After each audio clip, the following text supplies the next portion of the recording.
What is going on, everybody? Ladies and gentlemen of the tribe, let me know if you can hear me and if everything's all good and golden. No, get rid of that. How we doing, guys? How we doing? We actually had some news this week. How about that? How about them apples? Hey, Diablo, how you doing, bro? Evo, what's going on, brother? Raven, Symmetry, bonsoir, si, exactement. Exactement.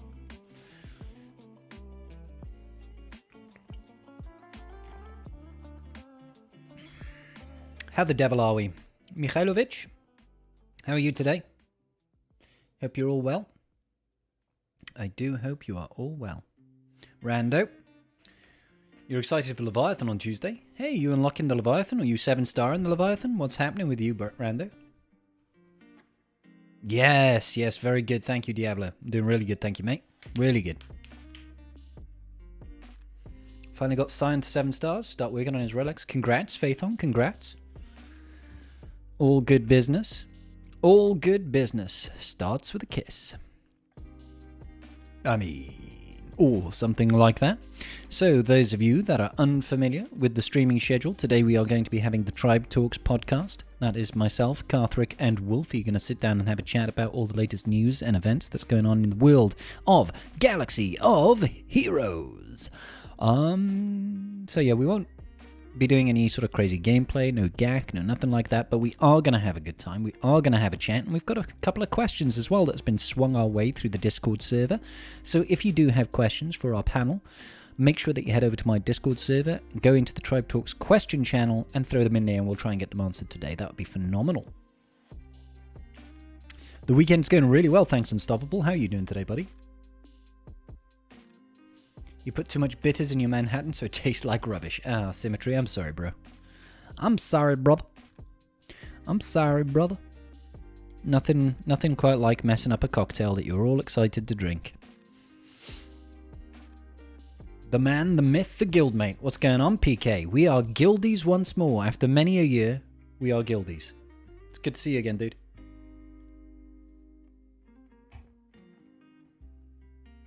Hey, what's going on, Tom? Can't waste the alcohol? Well, of course not. That would just be silly. That would just be nonsense, wouldn't it? You wouldn't want to go around just wasting alcohol willy-nilly, would you? You wouldn't want a warm beer, would you? I myself have not had a beer in 3 days. You know, I'm not feeling it right now, guys. I'm not feeling it. I'm trying to be a little bit healthier, a little bit wiser, a little bit older, a little bit bolder. All these things rolled up, combined into one. And eventually, maybe, potentially, we might live long and fulfilling lives. Who knows?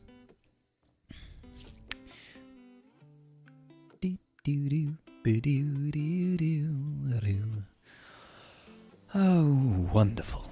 Wunderbar. Just add more whiskey? Well, I mean, that could be a thing. This isn't a temporary thing, right? What, you mean being in your guild? Well, I hope not. Unless you guys just yeet me right back out. PK, no, I'm here to stay. Now, there's 3 of them. It's getting out of hand. Wolfie! How you doing, bro? Nothing worse than a warm beer and cold soup.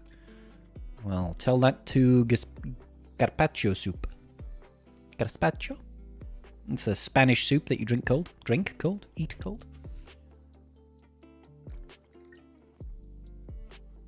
What's going on, Boofle? How you doing, brother?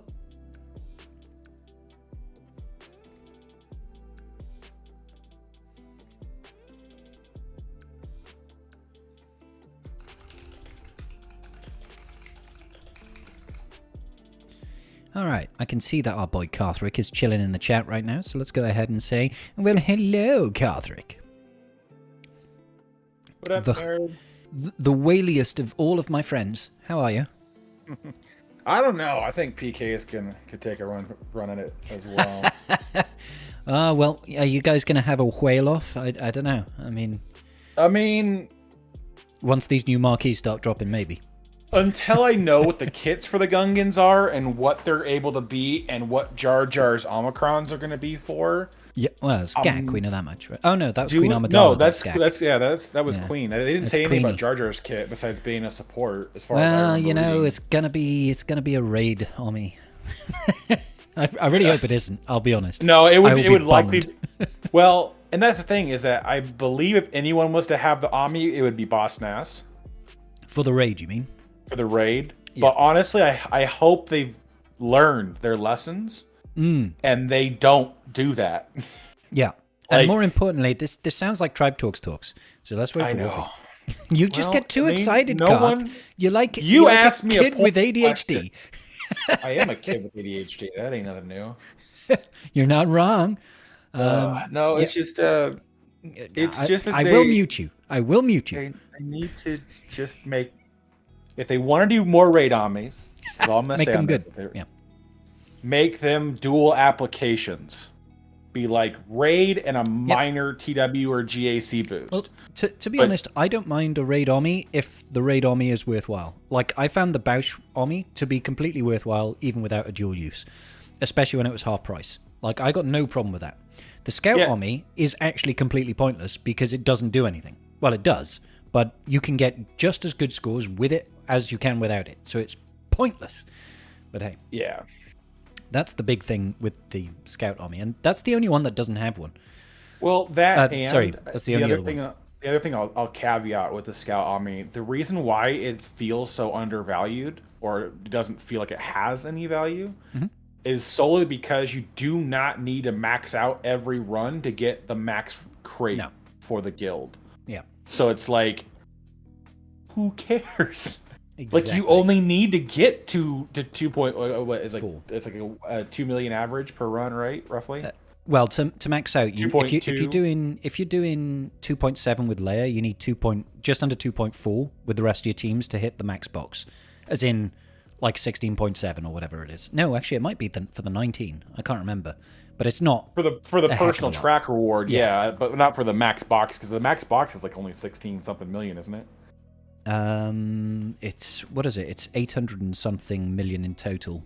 So, 50 people sounds like 16 million. Yeah, just over 16 million, 16 and a bit, 16.2 maybe per character. You had someone so in anyways, the guild apply the Bausch on me like a week ago. Oh my god, really? Why? Let's hope she gets used in another raid. Yeah. Let's hope that. Hey Wolfie, how you doing, bro? How's it going? I'm Phantom feeling Menace. very bad for whoever applied the fucking Bausch Omicron in 2024. Hey, Omicrons, they're good, right? Let's do them. I mean, they are good. They're just not that one or in that particular application at this point. Yeah, it's 16.64 per person to hit max box. Gotcha, guys. Thank you. 16.4. Yeah, so you only need an average of basically if you get the Leia run solo, which if you have Leia, you should be able to do. You just need your other 7 teams just need to score an average of 2 million. Yeah, easy money. Which you could do with where that breakdown is though. Is where the science is, because there's a lot of relicates and everything that are really useful, and then you just start applying relicates that are kind of crappy to hit that threshold, because your relic 7 maximum is the 1.8. So, yeah, but if you can get your relic 8 runs to average 2.4, then you can make up with a couple of 1.6s on the relic 7 runs. That's the beautiful balancing act. Like, I think even to hit like the 16.7 sort of thing, you only really need like 8 or 9 relic 8 pluses in total, depending on how many R7s that you've got. So it's not terrible, but I guess now with the new raid on, this sounds a lot like Tribe Talks. Come on, guys. God, it does sound like Tribe Talks. It's not our fault. There's stuff to talk about, okay? All right, for once we're excited because CG came out with news for the first time this year. I know the comeuppance doesn't count in my opinion. That was a galactic chase. Comeuppance was a come let down. It was a little bit. Oh my god! It still does like some stuff. It does. It's actually using it. I've been using it with Zori at Gear 1. So I have her at 7 stars and everything, but I have the reinforcement ability up because she's 6 stars the ship. So it just comes in, applies the reinforcement, and then Ray's Falcon does stuff. Yeah. And it's really god, silly. the stuff that Ray's Falcon does, it's almost like war crimes on the enemy team with the comeuppance. It's just like, oh my god, everything blew up. So it's nice to see. It's just, it's more like the practical application of it. Sometimes a little bit disappointing, I guess. Like, sure, it'll destroy a Malevolence and it'll beat things like, Negotiator, but it's kind of not great banners against that in my experience.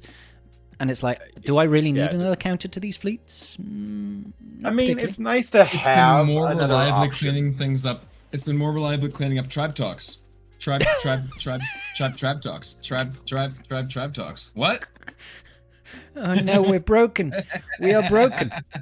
All right, cool. Yes, right. Well, when you get your beautiful faces in front of cameras, we'll start a discussion about stuff. Hey, Essex. Oh, Essex, I'm sorry, brother. For those of you in the chat that are unaware, I left my guild today to go join a different guild, and Essex is now very upset with me. And so's Karth, truthfully. Karth is heartbroken by my leaving. I mean... You'll never be the same again, you told me in private. I did not say those words ever. Well, that's how I read it. You might have said completely different words, but that's how I interpreted it. You said I'd never be able to replace you, and I said in my heart, sure, but as a guildmate, that won't be a problem. Ooh. What's up, Night Fox? How you doing, bro? One sec, drink. Zoom in on my face. Tilt this camera back up a little bit. Enjoy my lovely unkempt hair. Minimize. Oh yeah. Apparently this is bright as hell right now, and I gotta lower this a little bit. You are a bright individual, though, Wolfie. So there is that. Oh, I can see beautiful faces on the screen. A little bit better. Let's pop this out and let's see if the old Fangdoogle works. If I go over to Tribe Talks. Oh my god, look at all you beautiful people all on the screen at the same time and everything. How nice. How nice. How is Karth going to be able to gift you packs if you aren't in the same guild? We'll figure it out. The way I've been doing it for the last 2 years. It hasn't stopped you before. Just it's this beautiful thing called, if you scroll down on Twitch to the donate button. There is a PayPal tips, a tips button. You can scribe your tip. Yeah. Hold on, there's a tips button. Give me just the tip, guys. this whole time. Yeah. Yeah, Wolfie, I only want your tip. All right, mate. Just the tip from you, Wolfie, would be ideal. Okay. Yeah, very good. It would make my day. Thank you. What was the rationale for leaving the guild? I wanted to experience a little bit more of a competitive environment, and I guess there were a few frustrations at MC3. Nothing bad, but they take TW a little bit more laid back. And Kashyyyk that I've gone to actually want to try and push things like, really hard on the raid score that they're maxing out. Where are you right now? I've just moved to SL Kashyyyk. Shadowlands. Danny. Yeah, Shadowlands. Kashyyyk. Underground. Yeah. Yeah. Very nice. So yeah, just moved after TW now. But it's not like I'm leaving on bad blood or anything like that. I've got nothing against anybody in MC3. It's just one of those things, guys. You shouldn't marry yourself to a guild just because you're in the guild, you know? We preached that for a long time, man. You got to go with what benefits you the most, and that's we talked about it. It's you want to go do more competitive. I said that it basically, if I ever wanted to do anything different, it would be to go to more competitive, and right now I just don't want to go more competitive. Exactly. Yeah. I tried to drag Karth kicking and screaming with me, but he said no. He said, Scribble, I don't like you that much. You go on your own. You'll come crawling back. The reality of it is, Where was my invite? Oh, sorry, Wolfie. What, you're not in the same guild, damn it. Jeez. I know. Jeez. I'm joking. No, it just doesn't really. I mean, I like the ability to just be able to put the game on the shelf if I need to, and so it's like even like this, like that's last TW. Our opponents literally 20 seconds into it just said we're not fighting. Yeah. We're like, okay. So we cleared the first 4 walls and then just sent the rest of the board as free for all. We're like, I think the start of TW, they like preloaded 2 Reaver teams, Yeah. killed one, and then they were like, and we're done with TW. Well, they pretty much set an FU defense too, because they set Rey, Lord Vader, Jabba, Leia, JMK on defense. So they only let themselves Slacker, C, and JML for offense. Well, our front wall is freaking JMKs and Revas. Yeah. So good luck. They did not have a good time. We did though. Yeah, I was very happy because I got the very final kill on the last team. So I saw out TW killing the last team in TW. I was like, yep, thank you MC3. It's been real. It's been good. Nice. End on a high. So yeah, it was good fun. It's good fun. And I believe Nightfox is joining MC3 now. He's replacing me. Nice. So that's all good business. It's all good business. So I Very good. look forward to a new future at SL Kashyyyk. So Bodhi was curious how long your list of TW Omicrons is. Extensive. There's like a whole list of them. I've got them all written down. You should see my favorites inside my roster right now. It's like 7 or 8 characters. You have to apply. Yes. Okay. Yeah, that I need to apply. All those Omicrons. Yeah, so it's stuff like, Dad Bod Boba, and I need to catch up on Juhani and stuff like that. Hey. Yeah. There is still a pack in the store. Well, we'll see how more hours. We'll see how well. Oh, okay, then forget it, because I was going to say we'll see how well my my roster review goes on Tuesday. I'll set some goals to help me whale. I'll be like, if I can raise, I don't know, $100, I'll buy a vault and start getting stuff. Well, so just for future planning sake, if you do want to play a little faster game of catch up, is I believe last year for May the 4th, they had that very expensive Omicron bundle that came out through the web store. $100 or something. Try like 180. Holy moly! But oh my 65, god! It's 65 Omicrons plus 200 of each Cairo. So it makes me sweat. Oh yeah. The value is decent. I blocked that out of my mind. Well, Jesus, because I got it for over the holidays as my little Christmas present to myself. Oh, nice. But I was like, oh man, I'm gonna take all these armies up. Break from the usual whaling. Whaling. Yeah. Usual whaling is about $100. Special Christmas whaling is 180. Of course. So. Yeah. Of course. Well, after tax, it's closing on 200. But yeah. So it was nice to have. Yeah. Whale talks. See, that's the thing that I always forget. When we talk about the price difference in the store. Is your prices in the store don't show tax? No, yours do. No. Ours don't. Ours do. So that kind of was one of the reasons why it looks worse off in the UK. Well, because in the United States you have taxes on the federal and the state level, and so depending on where you reside dictates what sales tax you associate like with such your a ball ache. purchase. Yeah, it really is. But we don't have to deal with it. We just know it affects me. I don't have to deal with whatever happens in Florida or whatever happens in freaking Montana. That means nothing to me. It's just what happens in Jersey. So it's It's a bit of an extra bullshit for them to have to deal with, but it's just I guess probably standard at this point that knowing that they need to put up with the BS. Yeah. So it was it's a fun little excursion. But I mean, if you are looking to get caught up, they are probably relatively the most efficient ones. I think they have a $100 pack that gives you 30 or something like that. That one's not too bad. But I think the big one is the most efficient. So if you want to get caught up in a hurry, that would be what I would look out for. Well, I mean, my YouTube and Twitch success would have to be pretty good for me to justify that. So we'll see how things roster reviews just went from 5 to 50. Yeah, and each roster review lasts 80 seconds. I'll be like, yeah, good roster, nice work, dude, keep it up. Your mods are rubbish, bye. You got stuff. You got things. You should work on more stuff, but not waste time on the other things. So good. Get more units and things. Yeah. Mm. Come on. Very good. But anyway, just enjoy relic aiding all your Gungans. I will. I can't wait. So let's. Gungans, man. Oh man, have we not started yet? No, I'm going to do an intro. We haven't.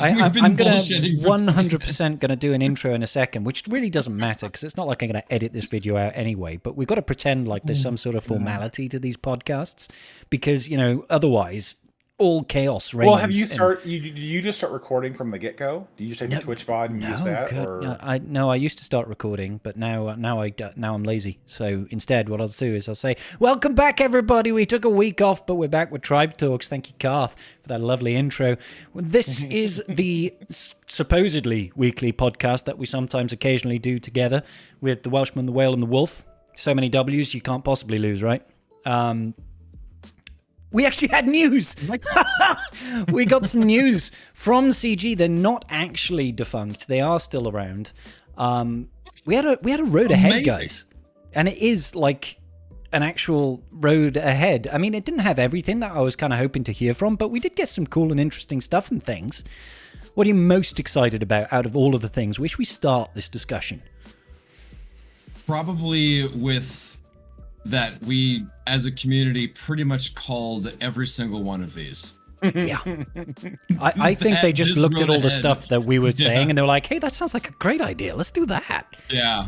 This was the community's road ahead thing today. I don't know about you, Wolfie. I don't think anybody asked for guild gifting. Or everything except for the guild gifting. Literally, all right. Fuck the last bit of it. Are you sure you didn't ask for guild gifting, Carl? Why would I ask for that? I don't need to whale on everybody else's account. Seriously. Oh, I thought you were just hoping that there were bigger whales out there that might whale on you. Oh, well, they'll be like, look at baby whale Carthrick. We've got to give him some I would need help. to join those guilds to be able to even benefit from that. And we already talked about that at the beginning of this. Is I'm not joining those guilds. I don't want to go be in Machromium. Thank you. Not even for a week to benefit from guild gifting. No. I mean, unless the problem it was like join if you win our TWs for us, we'll give you like 10 vaults. Then I would go do it for a week. But I'm not gonna go do it. That's a high price for entry. Wow. Yeah. $1,000. Come on, that's jump change for these guys. They probably blow that in a week. And we're talking about 50 players averaging the vaults, not one individual player. Oh yeah, good point. Yeah, I was going on a rant about this on Friday during GAC, and apparently, Meathead claimed in someone's stream that this was a much requested feature that like lots of people were asking for. I've decided that much requested was by his sales department, not by the community. Yeah. Yeah. Because we have been asking. So actually, this came up. So if we were going to just jump ahead to this, but this came up a little bit in the chat as well. People were talking about guild gifting and that sort of stuff, and there actually is some community interest in an expansion of the guild gifting system. But an expansion of the current system, which is you can gift some gear to people, which is Karth's sitting over there with his 200 extra Zetas because he has all of the damn Zetas, can gift some Zetas to his guild. That is what people wanted. That's what we wanted, but that's not what we got. They're like, we see what you're asking for. We hear you, but how would you like to spend money on other people instead? Yeah. I mean, yeah, no. I'm a bigger proponent of that concept of like if somebody needed like an Omicron, they were short for a lock-in or something for like TW or GAC, and I could gift them that, I would be completely fine with things like that. Or same thing with Zetas, if you could just gift me one of your level 9 Datacrons, Garth, I'd be okay with that. Yeah. I'm still looking for that DTMG one. 12. Yeah, I've got 2. Well, one's not really good though. One's more for Lord Vader without DTMG, and the other one's for DTMG, but yeah, I'll take it though. That's just and also I learned today speaking of Datacrons and side tangent, all the bullshit I was doing for Paz, useless. I need to read kits more. What do you mean? All of the Paz Cron, what were you doing? all switching in all the tenacity build on the Cron with offense. Modding it for offense. I remember you talking about this. Why is it rubbish? Why is it? I don't. What were you doing? Because Wampa's when you attack Wampa, the dots he inflicts from that are not resistible. Oh, okay. So forget about it. You just die. Yeah, you just die. So it's like I thought they were because that's what you run with on Shore Trooper with Iden to counter it, but Shore Trooper's so slow that he doesn't attack very frequently, so he'll only get a couple of dots on him. He won't stack up very high. And so the dots on the basic you'll never get to land, but the dots from attacking him, are unresistable. Well, I mean, I used Wampa to solo out a Paz team last GAC. It was very satisfying. So I enjoyed it. Yeah. Their Paz didn't, because he's like, I'm going to attack out of turn and attack out of turn and attack out of turn. Oh, I've got 38 dots. You're like, yeah, bye, Paz. And he's like, oh no. It was good times. It was nice 38 banners. Tasty. I scored a 2072, which for me is really bloody high. Normally I get like a lot less than that. So I was beat happy. me by 4. Woohoo! I was very upset. I got one below a 2069. Oh, missed opportunity, Wolfie. Missed opportunity. I know. We were Would have so been close. Extra special if the last battle was a fleet battle that you got 69 banners on. I had like the weirdest opponent on this last round too, and by weirdest opponent, I know we're a bit of a tangent again. By weirdest opponent, I mean his defense was from a year ago. Like Shock Echo Arc. That is going back. Oh yeah. It was a Finn with OG Poe and Zori. There was not a single Datacron. Do you think he just genuinely said it a year ago and then thought, yeah, that'll do? It legitimately looked like it was from a full year ago, and he just hasn't done anything since. To be honest with you, for Nice. 3v3, I don't think it really matters if you don't like 3v3. Genuinely it doesn't. Yeah, if you don't intend to actually engage in the game mode, it really doesn't matter. No. Yeah. Anyways, tangent. Road ahead, right? Yeah. We were talking That's the road ahead. Guild gifting in general. Before we move on from it, I'm not against this whole guild gifting thing. Like, as far as I'm concerned, it doesn't hurt the player base for it to be there. As far as I can see, on surface value. I don't see how this is a net negative. No. Is it the best use of development time for the player base? Probably not. For EA and their bottom line, probably yes.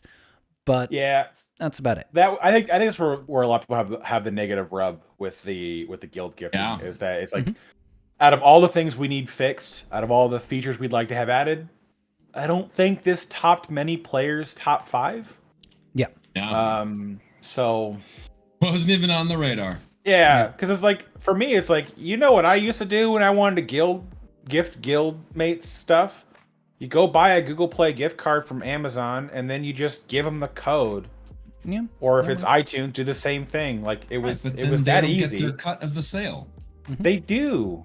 They still get this. But then 70%. They can get extra cuts, right? Yeah. I don't know. Well, no, but this is as far as I can tell from the guild gifting, it's all through the in-game store, which means it's not going to be through the web store, which means it's going to be the same anyways. Yeah. So it doesn't change. Unless that guild gifting actually takes them to an external website. Who knows? I doubt it, because I think they're going to use the in-game's UI to select the allies. Well, that's what people were pointing out. Also, had a very good observation that there was like the post recently about the whole back end update they had to do. Yeah. I mean, that's the guild gifting. Yeah. Well, so if you actually saw Zig's message about that, it's the large majority of that title update that they're pushing out is updating their legal service agreement stuff. Like, hey, they should try and do that with Home as well while they're there.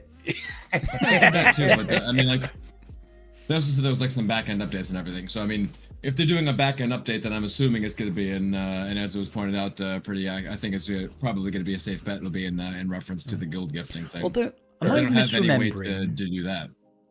Am I misremembering, or is there some sort of terms of service clause with these apps where from in-game you have to use Google Play or iTunes Store if you're navigating from within the game itself? Is that right? So you're not allowed to link to an external website? You're not. They're not allowed in-game to link to their web store. Wow. It must be like a term of service of having your app on the Google Store. It's a toss from Google and Apple. Gotcha. To use their service, you can't subvert them. Because they want their cut. They want their cut. And they're like, we're hosting your game. We need to make sure that we're getting our money. Because otherwise, all they're doing is hosting the game, right? So they wouldn't have any money that way. So it kind of makes sense to me. Overall, I'm not, like I said, I think that the biggest problem with it is just the fact that players would probably want to see anything but, like most players. But apart from that, I'm like, yeah, fine, whatever. It was kind of nifty in prospect, who knows? But the whole thing rubbed me the wrong way, like a lot of people were were saying. It's just I'm not. I guess like as a whole concept, I'm not entirely 100% diametrically opposed to the thing. But like you said, do they need to do this? Is this the top of our list? Is this what anybody was asking for? Are they really that shameless? They're gonna say, oh yeah, people were totally asking for the ability to do this. And if people really wanted to be able to buy packs for their guild, they're like, I don't believe it. And just like them doing that sort of stuff, it just always rubs me the wrong way. I feel like a little bit. It's kind of like a shit sandwich, you know? Because they've said, hey, by the way, we've got Gungans coming to the game. And then they're like, and we've got guild gifting sword. And by the way, we've got Queen Amidala coming to the game in a new raid. Yay! Just hide that little shit bit in the middle. At least it's flavored shit. Like, you know, I can deal with it. We got a zesty loaf of bread here to go with that you know, sloppy Joe filling. Could you imagine if the road ahead was just guild gifting? Could you imagine how bad that would be received? God. Was it last year or the year before where they did something like that, where like the entire like road ahead was like the web store? I remember there being one like that, and everybody was like, what? Yeah. just all kinds of unfazed by like, really guys, this is where we're going. It might have even been something like Gat crystals moving. It was like, oh, I think it was the whole road ahead, or was it Datacrons? I can't remember. It was. It may have been Datacrons actually. Yeah. Datacrons was a huge post though. It was massive, but it was like whatever it was. No not well new received, content. Sure. There was definitely something that came out as a road ahead, and it was basically like, oh, so no new content, just this thing that we get to wail on. That's fantastic. Just give me your money. With this, again, I'm not saying it's no new content or anything, but it's all stuff that we were expecting and all stuff that we knew was going to happen anyway. So we knew there's a new Conquest coming out. We knew it's going to be a light side character. Yep. A lot of people were expecting either Satil Shan or Queen Amidala, something along those lines. There is no guarantee that Queen Amidala is the next. It just makes sense, though, timing-wise. Yeah, sure. So Queen Amidala is the next Conquest character. I almost disagree. I'll put money down on it right now. Wolf. Okay. Yeah? How much are you willing to wager? 20 pence? Sure. No. How about what this? Is that in... $20. There you go. I'll stretch to $20, Karth. I'll guild gift you something. Oh wait, we're not in the same guild anymore. Appreciate you. The next Conquest character is Queen Amidala and stuff. Oh my god. Well, no, it's just the we know that's gonna happen. Oh, sorry, go on. Oh, it's just the timing. We've got 8 marquees and a conquest unit to get out before the next raid, and a legendary unit. Like they have 6 months. I don't know. So technically speaking, yes, there is a chance that they could do another light side unit as the Conquest unit now, and then have Queen Amidala be the next Conquest unit. That is technically a possibility. But either way, again, either way, just not. Odds are still in the favor of Queen Amidala being the next one because it makes the most sense. There's going to be a new raid this year, which we knew. There's going to be a new raid this year. There's going to be a new GL this year. Obviously, there's going to be a new GL this year. There's going to be what was it? The new. Well, I guess the Gungans is the only really big thing that we were. It was like the big thing confirmed for us. Yeah, it was kind of like people were expecting. People were expecting / hoping Gungans, but I think that was because of CG's very solid stance in the past about not bringing Gungans to the game. It was kind of the only thing that was a pleasant surprise. Was they very solid on that? I don't remember. I've heard it through other former game changers that CG were like diametrically opposed to releasing Gungans. So it may have just been because of like bad publicity or something. Like, probably. Once they realized that part of it, but it was the developers at the time that statement was made. I think a lot of that sentiment came out when CG Carry was still there. I don't know. It wasn't her particularly who opposed it, but there was a lot of resistance from the design team that didn't want to do them. But that has changed. So here we are. But they're doing it in the way which we have, Jawas and Tuscans and all these people and everything. I mean, honestly, to me, it doesn't make any sense that we don't have Jar Jar in the game in general.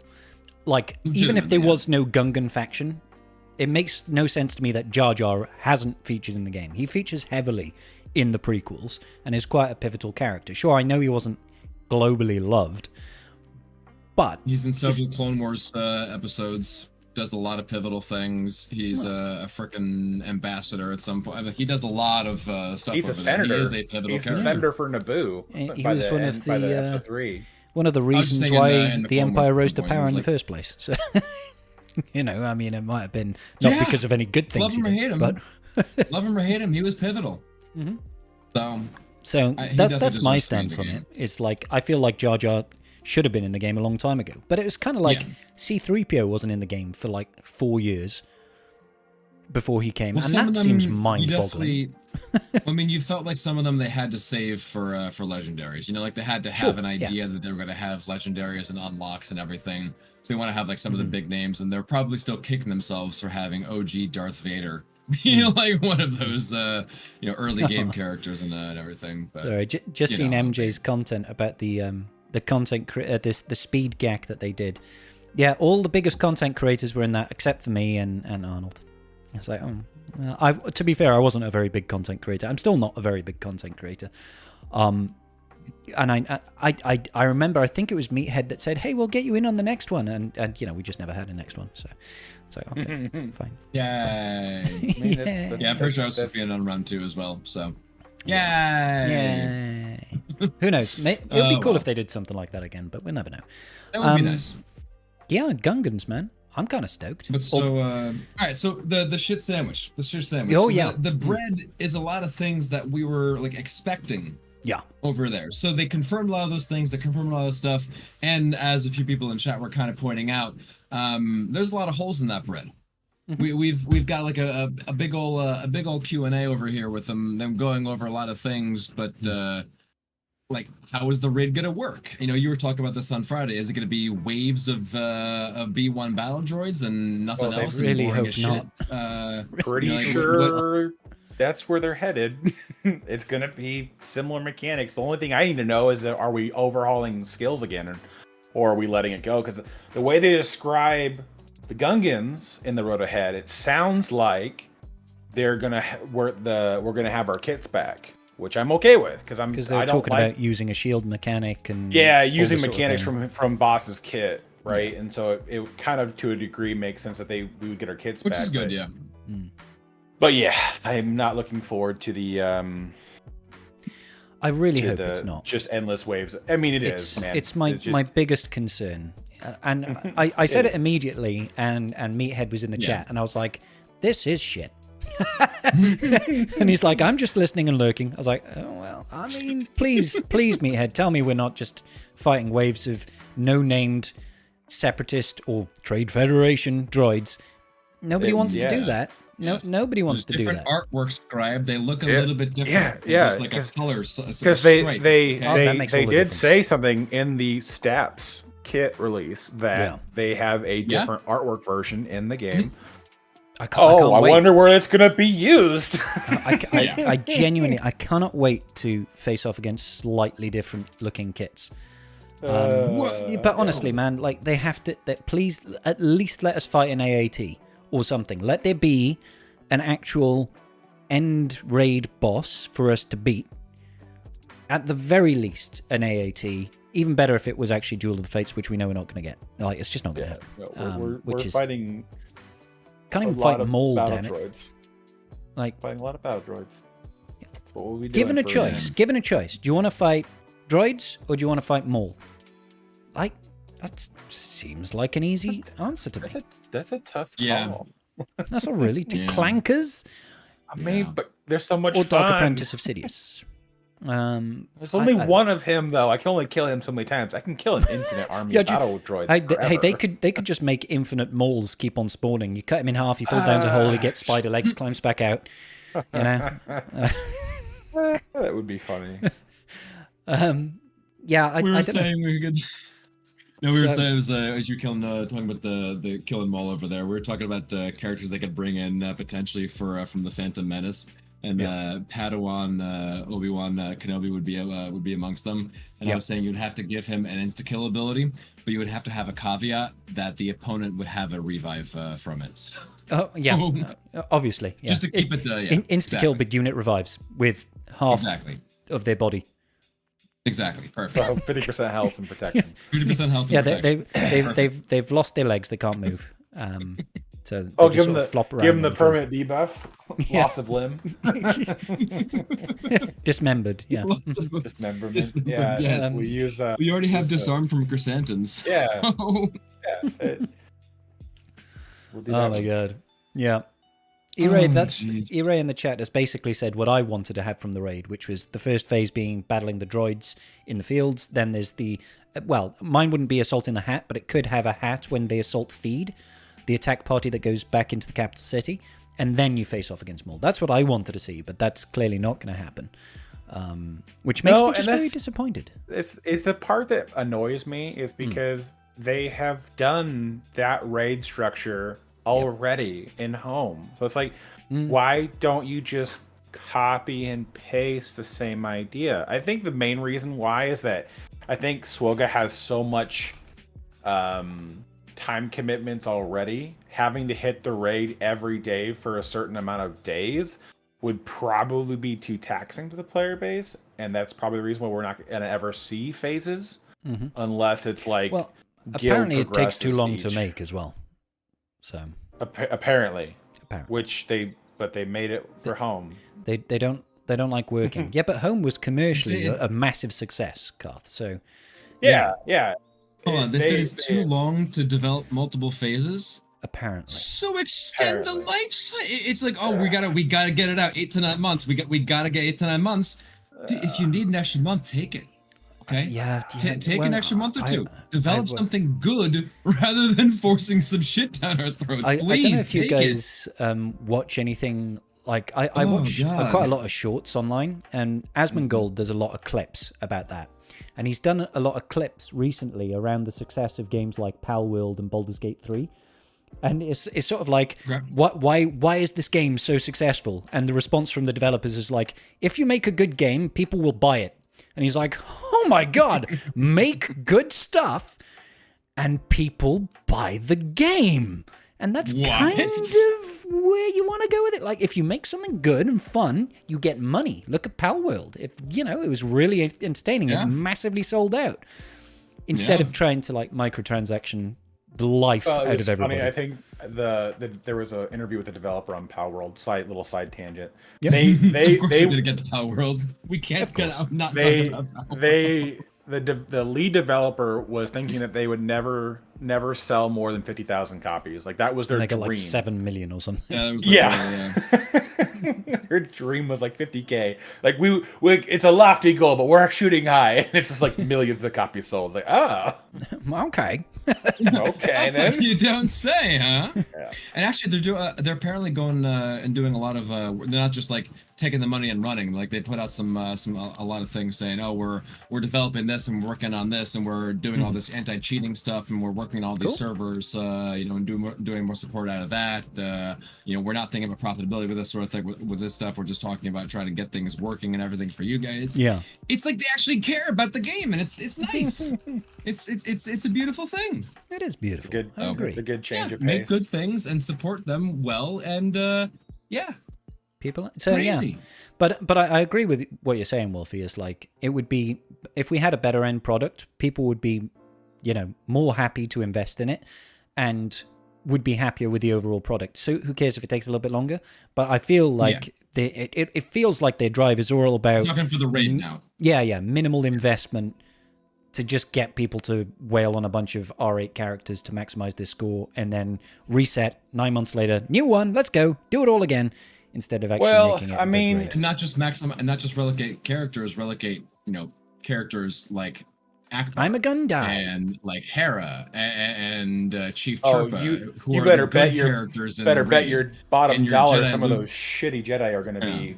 Oh god, yeah. Are going to be in the. And your just Jedi Luke sucks in the raids. Go into your rosters, filter by Galactic Republic, and flip it upside down. This doesn't apply to Darth, because he's like, yeah, what are you talking about? It's all R7. And those are the characters that you're. Those are the characters we'll have to invest in. Do the same thing with Separatists. Do the same thing with Jedi, and do the same thing with that Gungan faction that we can't even, filter by. That's going to be the characters we need to invest in. Yeah, Qui-Gon. Oh, you already have him at Relic 5. Oh no. He's gonna be awful in the raid. You want a really good character for the raid? I'm a Gundai. Yeah, Eath is the man. Cup. Hey, down the law. Hey, yeah, they Eath can't Koth make Cup is finally going to have his moment to shine as the anti-droid specialist. Oh my God, he's getting a raid Omicron. Yeah, I was going there. We found it. Here's the one. Raid Army coming on Eath Koth any minute now. They'll announce it. He'll have a very minor kit rework. And everybody will be like, oh, why is Eath Koth getting a kit rework? And you'll be like, you don't know? Eath Koth is getting a new raid army. You'll find out in 6 months. His unique called anti-droid specialist. That one. Oh God. Yeah. And I guarantee you that Bad Batch don't get used in the raid. Oh, I guarantee you too. They're like, no, too good. Can't use them. They're already relic requirements or something. Yeah, Lord Vader. No, the raid itself, I don't mind the new stuff, but I feel like CG's like whole objective with these raids being this fast is like we want to force you to upgrade your rosters so that you can start participating with more and more of the content we push out. More or less specifically, there you go, Datacrons, because they kind of go hand in hand to a degree. And so, I mean, you are 100% correct. I actually just looked for Jedi, Separatists, and Galactic Republic. They are all R7. R7. Yeah. Koth is going to struggle so hard when he wants to find a new guild. He's going to be like, "Who's going to take me with all this trash in my roster?" I mean, who's going to take me? All of this roster bloat. I mean, seriously, so much bloat. There's only like 3 TW armies that I don't have that I would consider good. So you couldn't even get yourself into a TW guild. They're like, you're missing 3 TW armies, Garth. Wow. Yeah, but I have 7 ready to apply, so I could solve that problem right now. Wow. What you waiting for? You're not really dedicated, are you? I don't care about Jyn Erso's Omicron, man, or Scandos, or oh my days. The one on Sign Boba that you really don't need when you only use them to counter Lord Vader. Ooh, let me get protection disruption on the character that doesn't have protection. Unless there's the one time the Datacron shows up where they do get protection up, then all right, we'll circle back. Yeah, but then it's if as we suspect, Queen Amidala is the next conquest unit, we know we're going to get in some GR Datacrons, so that'll be fun. That'll be fun. Yeah, when she releases in 3 months from then, so which would be exactly because she starts in like a month. Well, yeah, roughly. Yeah, if she is the next one, it'll be a month. You're on board that she's the next one, huh? No. No. I like listen. You have a very strong point that that's the case. I just like to take the other side of the coin. Yeah, it's fun for just me. Playing devil's advocate for the sake of it. Because when CG doesn't tell you and I'm allowed to give a shit for it. They don't tell you what they're gonna do. They say upcoming. It's just like well, there's room for leeway. I think actually the most telling thing about the Gungans as a faction being required for the new raid is that the GL for this year is going completely out of Phantom Menace. Yeah. I actually agree. I think it's a complete red herring to think that all this year the only thing we're getting is Phantom Menace content. I think the Phantom Menace content is the raid, Queen Amidala, Gungans, and Stap, I suppose. And then everything else is going to be not Phantom Menace based. But I don't know what it's going to be. I would really like it if it was a Mandalorian fleet. Give us a Mando fleet. Just because it looks cool. No, we would have to give us 5 brand new ships. Yeah. Well, we have Let's do it. the Razor Crest and the Gauntlet. So the only reason, and this is why I'll caveat the one that Sabine's in counts, right? Yeah. You can give it the tag. Yeah, give it the Ghost. Okay. Is it Ghost or is it the Phantom she runs? I can't remember. I don't remember. I think Ghost is the big one. Phantom's the little one. The only reason I say that the caveat that Padme may not be the next one is because they might use. We know it's a light side. Should be the next one though. Which goes in contrast to where we think the fleet is headed, because we all think it's going to be dark side fleet, but at least for right now, it makes the most sense. They could use this conquest to push out the conquest ship for the next GL fleet to get it out in the field so that it has 6 months of farm time before the next fleet shows up. That would be the only reason why I would kind of lean a little bit away from Amidala being the next one. But I mean, it makes the most sense for them to push that if they want to have the raid out by summertime, because it's going to be technically her conquest will start in March, even though we're starting this one because we split months, right? We start this one in February, it ends in March. So she'll have her first one in March, and then she'll have April, May, and then that would be done. So they used to have June, July, and August. Yeah. So the question August is still summertime. August is. How does the timing work out then? Because if the raid was end of November, the last one launched, they said 8 to 9 months. So we're looking at the summer. So that's August. Well, they even said in their post that it's summertime.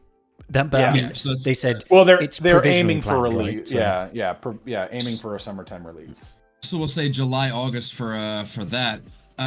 When the hell do they squeeze the GL in there? Isn't the GL usually in like September, October? It's gonna have to be after GL. It'll have to be like a December release. If the GL is for the raid, it's not. You can't have the GL. It's not. They already said that Jar Jar is for the raid. Yeah, Gungans are the featured faction. The featured faction is Gungans. We were saying earlier that if a new GL has featured for the raid and everything, and just this is all the new GL is going to be for this and whatnot, then wouldn't they be out before this? So is the new GL going to be relevant to the new raid? No, I don't think it'll even be used. I don't even think it'll be used. That's something that I hear floated a lot, and like definitely bears discussing. Yeah. Like the timing is gonna be sort of off with the GLs if they're doing 8 to 9 months for a raid and then a yearly GL. This is the crazy thing. It's like you're saying, the schedule seems really busy. Really busy. Yeah. We're about to get 4 marquees come out for Gungans, leading to a legendary event, right? Yeah. We know we need to fit in the raid, which is probably going to line up with Jar Jar. Excuse me. Well, I can't imagine they don't have. There's no way Jar Jar comes to the game after the raid is launched. It's going to be Jar Jar Land's raid comes same time. And Queen Amidala's got to be there too. Exactly. All the characters required for the raid have to be in game prior to it. Exactly. So you can count the 4 marquee Jawas, Jar Jar Legendary, the Gungans. 2 marquees for the Galactic Republic, and then Amidala herself. Yeah. So I mean, that's a lot for them to squeeze into 3 months, because CG's cadence for marquees has been 1 every 2 weeks. Exactly. So if it is every 2 weeks, we need 2 months basically. 6. Yeah, if we got 6. Gungans. Well, we got 6 marquees to get through. Yeah, 2 months for Gungans, another month for the last one. So 3 months total. Yeah. It's going to be a. So 6 marquees is 12 weeks, right? If it is every other week we get, that's a really tight schedule, which is obviously 3 months' time. I'd be very surprised if that happens. Although in the past, it has happened once. It's not like it's unheard of. We've had double marquees with 000 and BT1. So maybe we get like Gungan Phalanx and Gungan Bombardier. Is it? Bombardier! Yeah, Bombardier. Yeah. Maybe they come together, just like 000 and BT1 did. It's possible, because they really have to get Jar Jar out the door, like either by May or early June. Like they can't, if they do it like they did with Cal, which was June 30th.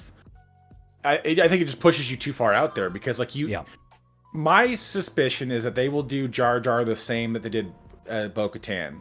they will show up month after month for at least the first few months. I really hope so.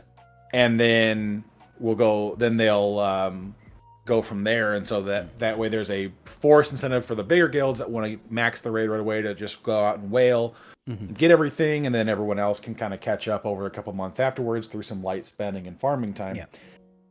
But man, that's going to be just it's going to be a lot of legwork for players. You know, that's the other thing. That would be if they are trying to get it out by like July, early August period. That is such a busy half one. They've still got to somehow then kick out a Galactic Legend ship, if that's what we want to call it. I really hate that name, but let's call it what it is. And then a GL as well. It's like there's no way we'll get also a legendary in December, because how are they going to fit all this in? I don't.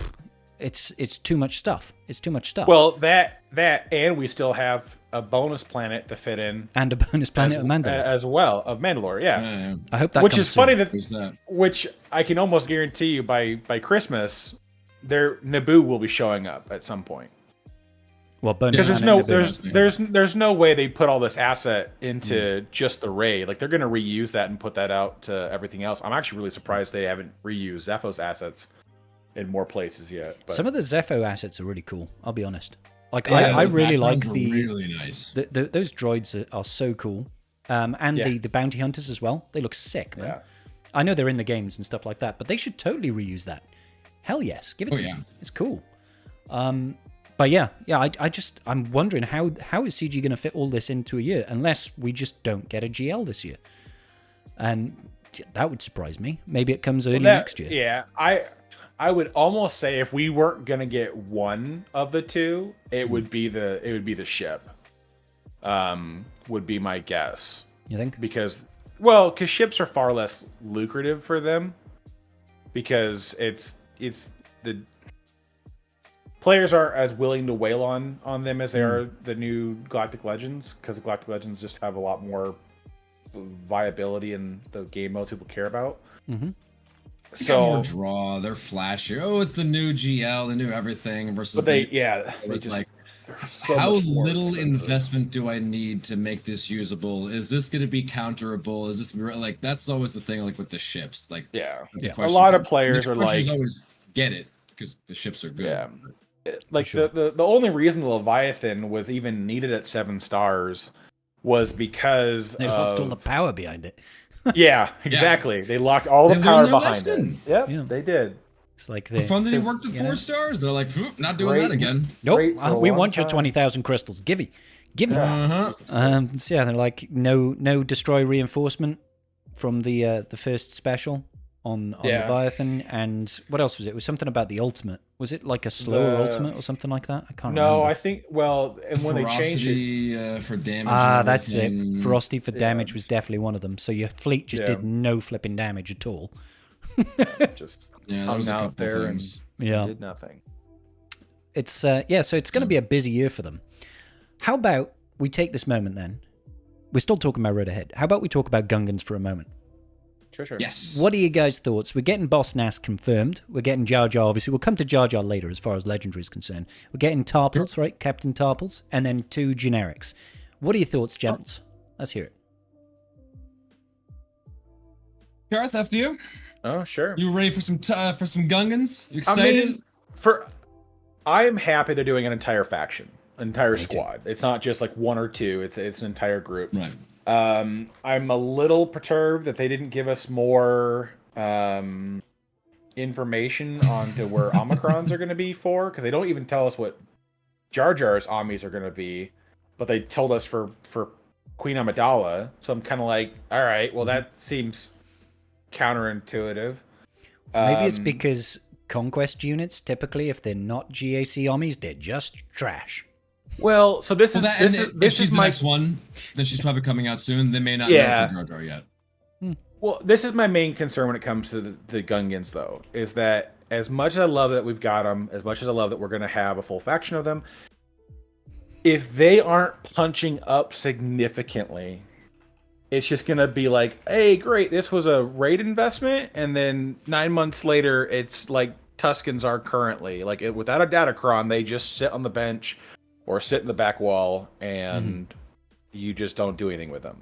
I'd like Tusken's to hope counter Phoenix. I would really hope that Gungans don't fall off like that just because Jar Jar's a legendary. I'm crossing my fingers. Yeah, that's a good point. That's the hope, but it's just like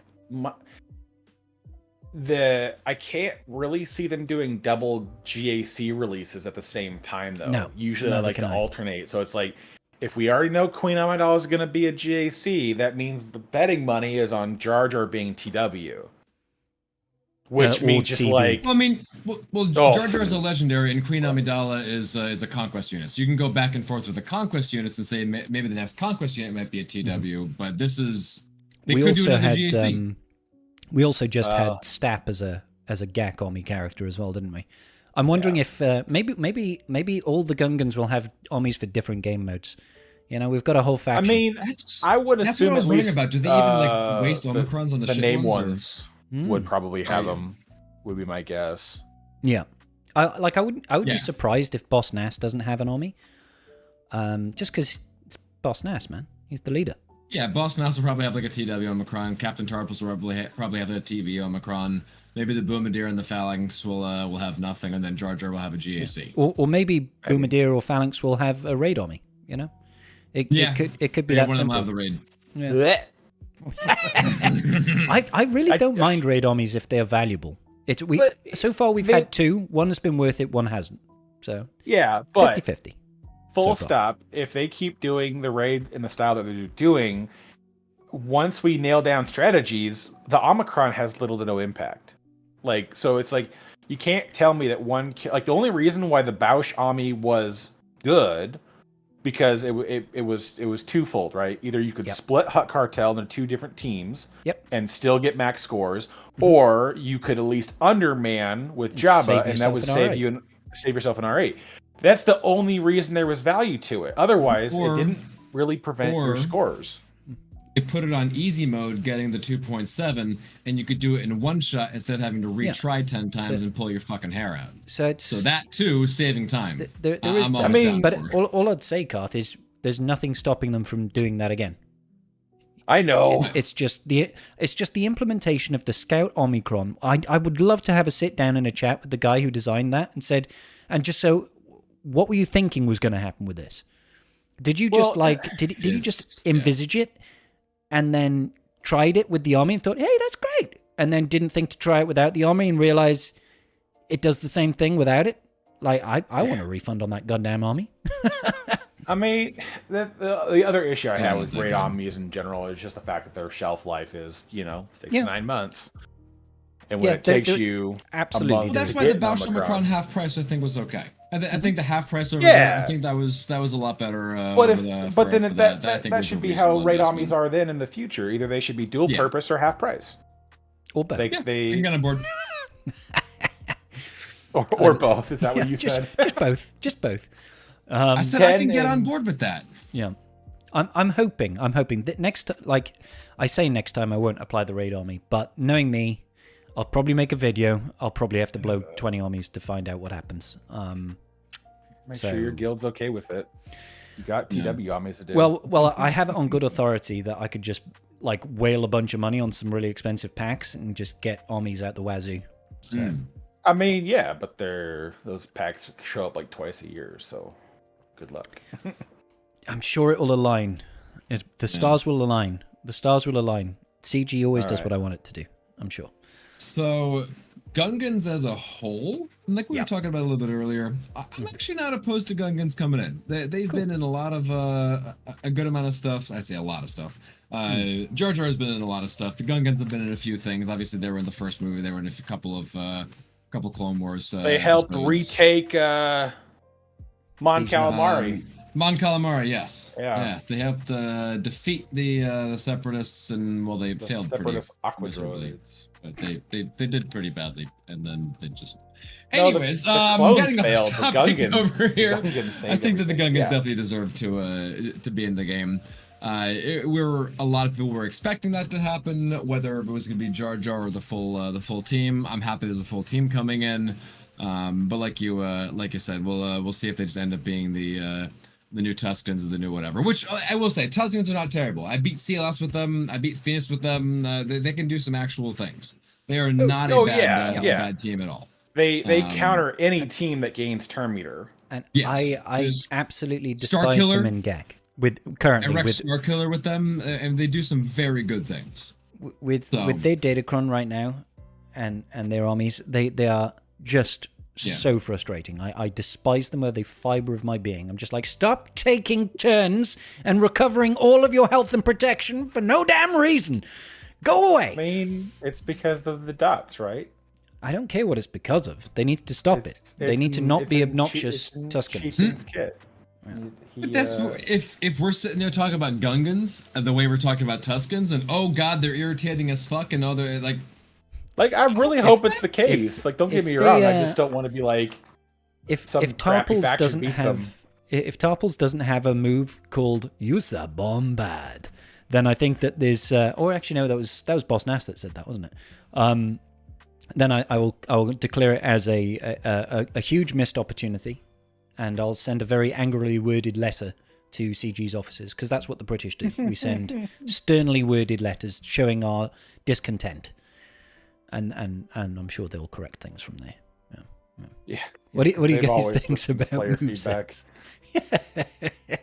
How do you think they'll operate? Do you think they're going to be sort of like Mon Mothma-esque? Lots of calls to assist? Mass assisting? No. No, I think what they're going to do is they're going to be kind of a crowd control team. And then they're gonna get like a defensive bonus from that shield generator that they talk about in Boss Nass's kit. Well, I'm immediately feeling more like Siarufu vibes, where it's like constant buffs and protection and like tenacity and damage immunity and stuff like that. I feel like all of their damage is gonna be conditional to having certain status effects. Like kind of like Stick Ray's big hit, right? It hits again based off of different things that come into play. Buff. Yeah, and I could kind of see them doing something similar to that. So it's like you can control their buffs or whatever else, or you can control the debuffs they're inflicting and cleanse them. It gives you the breathing room to not take the big hits. But I think that shield generator is going to be like. They're going to make it like a little mini game where like you have to get rid of that before you can deal damage to them or something. It'll be like damage immunity. Or it'll be something cool like Gungans can't lose protection whilst shield generator is up. So you could like theoretically attack under protection for any characters that have got it, like Riposte or, Set, that sort of thing. But you have to bring like something like that would just be something a little bit different. That'd be kind of cool. Yeah. That makes sense. Yeah, I'm hopeful. Thematic thing like that for fun. And I'm pretty confident that without Jar Jar, the team's probably going to be garbage. So. Well, I mean, it's going to be like Inquisitors, where you get a bunch of characters who like do okay on their own, and then you get your Grand Inquisitor, and suddenly they don't suck anymore. Yeah. Well, as much. Oh, here's a question. Then you get Thriva, and then they're really good. And then they're really we get Darth Jar Jar, and then they're amazing. Here's a question. This was discussed actually on Friday night stream. A couple of people inside the chat were asking. And I know my stance on this, but what do you think Gungans will also get the GR tag? Yeah. Oh, that's surprising. Cool. I do believe they will. And this was a big question, and it's gonna be like that's gonna be like the really, really big question of Gungan's usability. Are they going to be Tuskens in that they only function with themselves, or will they be GR like Bad Batch, and you can go and slot Jar Jar onto a GR team, or you can go and put Echo in with your team over there. So some mix and match thing over there. That's really awesome. I'm so glad. That's like the big question over there. I'm thinking what they'll do is that most of the synergy will lean into Gungans, but I would be absolutely floored if there was not something in Jar Jar's kit that coordinated to either Queen Amidala or Padme specifically. Yeah, agreed. Like, I would be wild. Like, if they went out of their way and did it with Aphra on two characters, Yeah. Like, I would be wildly Specific surprised if they synergies called out. didn't have some sort of synergy. I mean, just for the call-out sake, right? It's like this, like the blurb with Mara Jade and Luke Skywalker, right? Like one of the most annoying mechanics in the game. If you ever mistakenly run into it, She just constantly blinds Luke. yeah. Well, like I've watched people get into a Luke versus Mara, like that's the ending fight. Like there's no one else. And you're like, good luck. But she's so much faster than him that it just That's flying fun. in every other turn. That's fantastic. The funny thing is we've all actually taken the same stance. I think, and for slightly different reasons, I'll add. I think they will get the GR tag, even though, strictly speaking, they weren't actually part of the Galactic Republic in general. I think they're going to get 100%. Jar Jar. Jar Jar Jar was, yeah, absolutely, but the others weren't. And I was thinking that they will do it just for balance purposes, so that when the characters, the marquees, come out at first, they have somewhere to go. they've got some sort of use before Jar Jar is even available. So you could throw it under something like a Padme team or whatever, and they'd have some kind of limited synergy with Galactic Republic as a whole. But I agree, like Boss Nass's leadership and all of that benefits will most likely, almost exclusively benefit just the Gungans. Oh yeah. I mean, it makes sense for them to have the GR tag because I mean the Gungans by the end of the Phantom Menace decide to have it's not really a treaty, but they agree to be a part of Naboo and then be represented by the Republic. Mm-hmm. And that's where Jar Jar becomes a senator. Yeah. But so I could see them easily giving the tag, but yeah, for the same reasons, is that they're gonna want to have them a little flexibility because you've got 5 characters that you could only use 3 of every other season of GAC. Yeah. So yeah, there is. My guess I mean, is they could that always have they could have some specific callouts, like they do with the Tuskens, where they have the call out to Dad Bod Boba. You know, they can have something else in there to make 2 3v3 teams and then one 5v5 team. They could have a Padme team where she gets a 3v3 on me, which Love it. If we're gonna do any more 3v3 armies, please do them all like Captain Rex. Okay, that's all I'm asking for. It'll be funny. Well, like the 3v3 version of Padme's army has benefits only if you've got Jar Jar on the team. There you go. And then the 5v5 is if she's with Gideon. Almost as bad as a freaking. Well, that's the thing I'm so confused by. Is like they're giving us another GR team. Yeah. Padme has nobody left to lead. Wait, no. Well, we're getting too giving up on Padme. She's going to go under Queen Amidala. She's going to go live with JMK, and then Padme gets something else, or Queen Amidala gets something else. Well, do you think that they only stick to Phantom Menace for this year? Do you think they branch out at all with Republic? I think they've branched out. I think I would love a Bail Organa. Yeah, I would love Bail to come in and make Padme do something. 100%. What they've told us so far, that is the extent of their Phantom Menace content. We will getting nothing for the Phantom Menace anniversary outside of this, more than likely. Because it makes really no sense for them to go down that road with the time frame they've already given us. The anniversary is like the 19th of May, something like that. Yeah. So I think we should expect something, if not like the Jar Jar Binks Legendary, to drop then. I think they're going to tie something in to that. To the actual anniversary date. They have to, surely. So, I mean, it's just, I can't see them doing anything with the back end of the year that really ties into the Phantom Menace. They might carry the theme forward of, like, Separatists and give us Admiral Trench. That's a possibility. I don't know if I would bet the farm on that. Could we have two trenches, both on the bench? One of them is going to have to fight over who gets what. I'm just saying. If Trench... no, Admiral Trench. He's already in the game. Come on. If Trench gets a capital ship, which is what people are kind of leaning in towards, then they could continue to move down that line of giving us some more Separatist ships. And there could be some Separatist ships that just show up throughout this time as chases, as just more to do. Yeah. Which would just be nutty, because they would have to... I mean, like, like we said, they've got basically 3 months to release these 6 marquees, or they'll need 3 months to release these 6 marquees.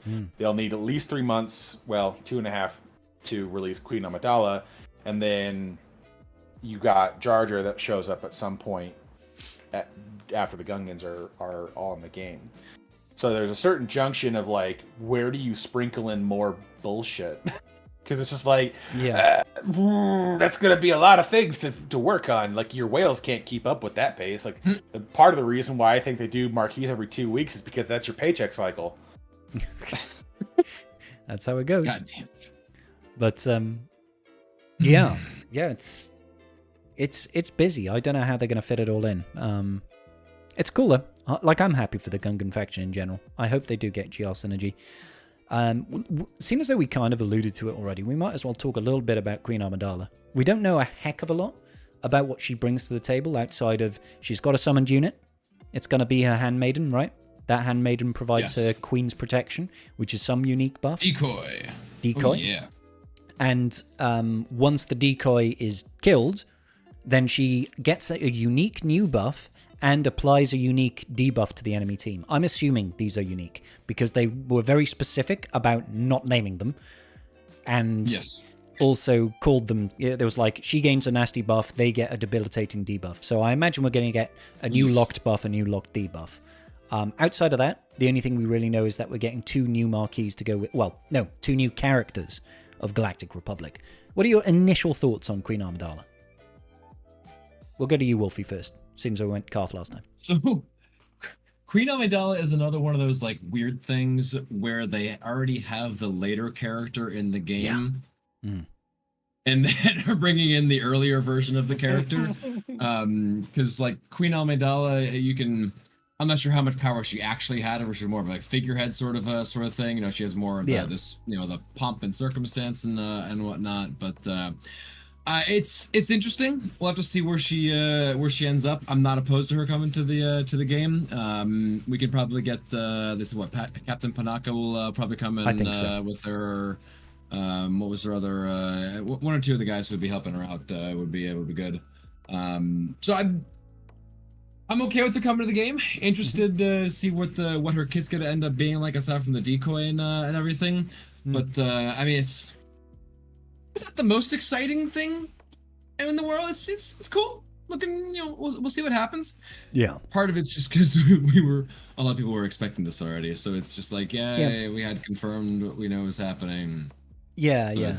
I think a lot of people had called it out, myself included, at the start of the year. I was like, I think Queen Amidala's coming.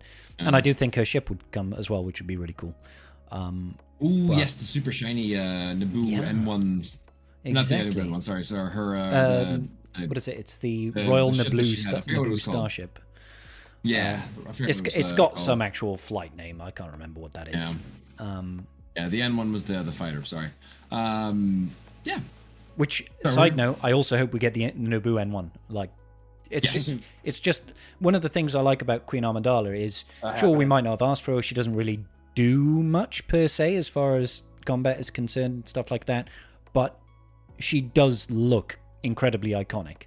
You know, the makeup and the headdress and stuff like that. She looks freaking cool, and that's enough of a reason for me to want her in the game. So, give me Queen Amidala. And I'm so excited to try and click on somebody else and accidentally click on her headdress instead. Yeah, she comes out as a large unit because she's being held up on a plinth the whole frickin' time with a harem of handmaidens around her. And it has to be Captain Panaka, right? At least one of the marquees has to be Captain Panaka. You would think so. Captain Panaka, I mean, Padawan Kenobi was listed up there. Obviously, young Anakin could be on there as bringing up. I'm not going to throw young Annie off a cliff. I think he might come, but I don't actually think he's the most likely character to arrive. I might be wrong. If they're bringing the Naboo N1, then they're going to bring Anakin, right? Who else would they bring? Yeah. Would they bring in like a random fighter, or are they going to bring... Now, this is pod racing. Could be Captain Panaka himself. Who knows? Yeah, now this... I'll try spinning. That's a cool trick. Yeah, young Anakin and the Naboo N1, that's actually one unit. He's just inside the cockpit of a Naboo N1 on the battlefield. Hey, we've got the step, so why the hell not? Exactly. This is just one step further, slightly bigger. He's just like parked behind the whole battle. Exactly. He's a large unit, so it doesn't work with Queen Amidala because she's got a summoned unit. So we didn't think this through, guys. I'm sorry. Perfect. Yeah, exactly. He's got absolutely no synergy. One of his uniques is, "Are you an angel?" If Queen Amidala is in the team, spout some cringy dialogue or something. I don't know. Let's be careful we don't go too far down that line. Oh, the memes would be so good though. Yeah. The memes would be top tier. Yes. How about you, Garth? What's your thoughts on Queenie? I think he's staring into the future. We broke Garth. Contemplating life. I was looking at the cast for the Phantom Menace to kind of see what would make sense for the other ones to call in. Yeah. I mean, I wouldn't be surprised if it was a Padawan Obi-Wan. I suppose I wouldn't.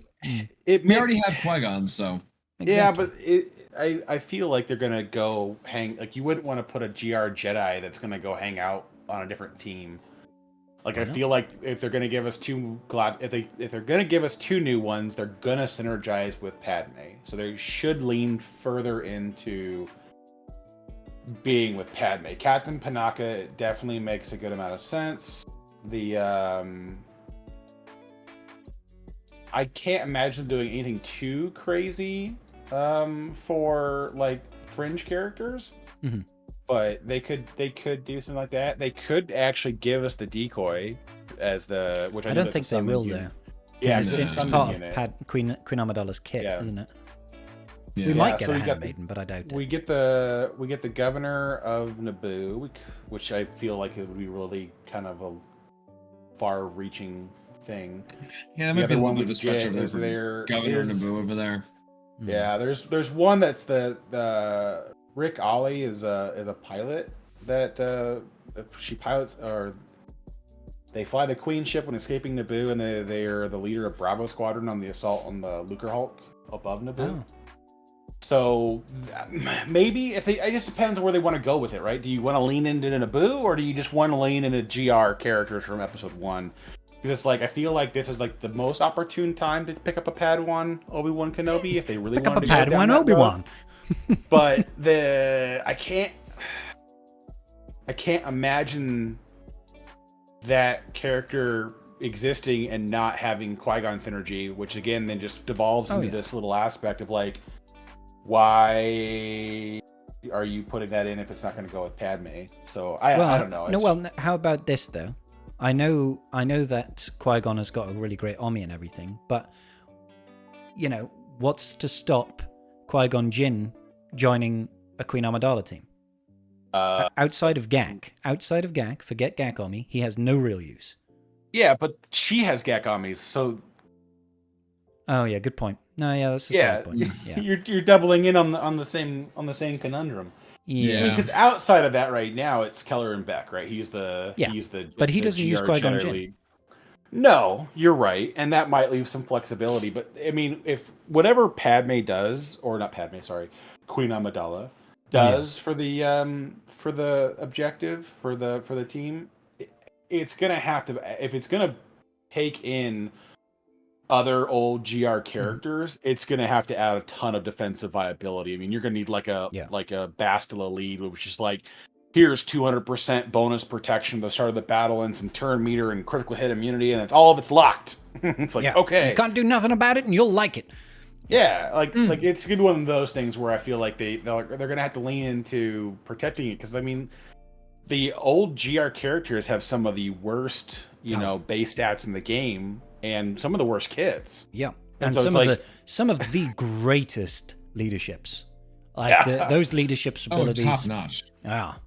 They're top shelf. Like 80 defense or something. Yeah, flat. Not percent.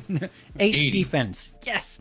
I mean, before Gear 13 was a thing, that had some viability because flat was better than percentage. Yes. And then after Gear 13 showed up, then percentage just outweighed it by a ton.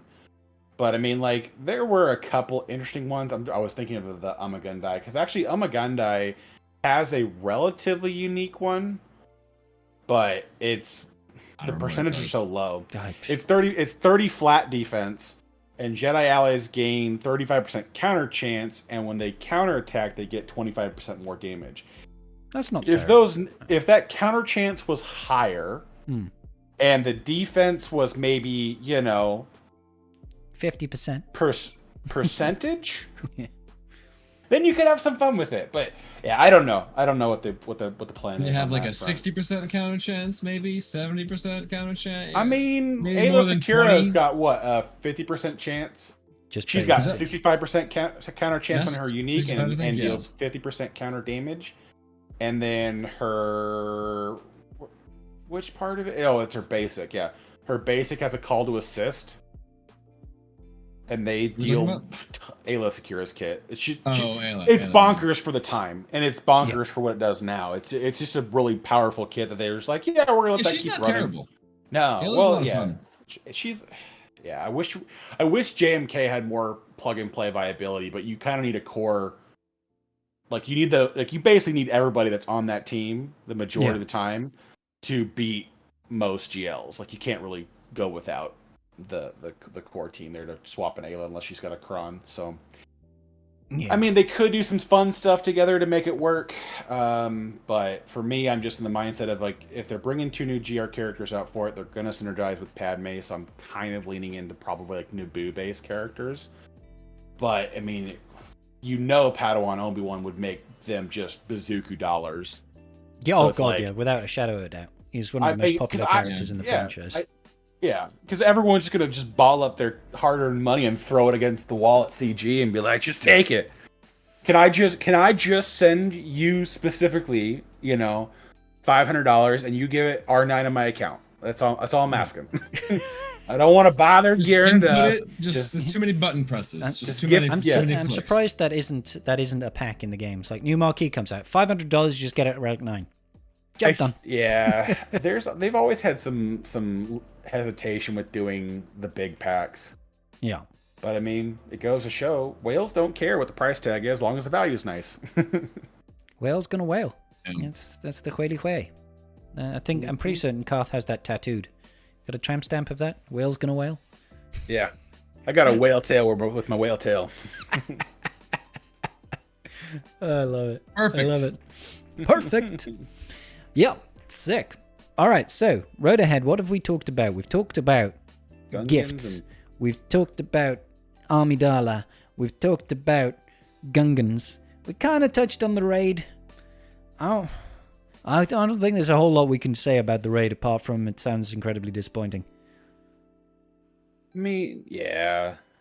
I hope that they listen to us. I think that's all that I can really say for the raid. I hope that they listen to us because they listened to us with the rock paper scissors. They did, yeah. I hope that they listen to us with this shit too. Yeah, but it might mean that it's just it might not be for this raid.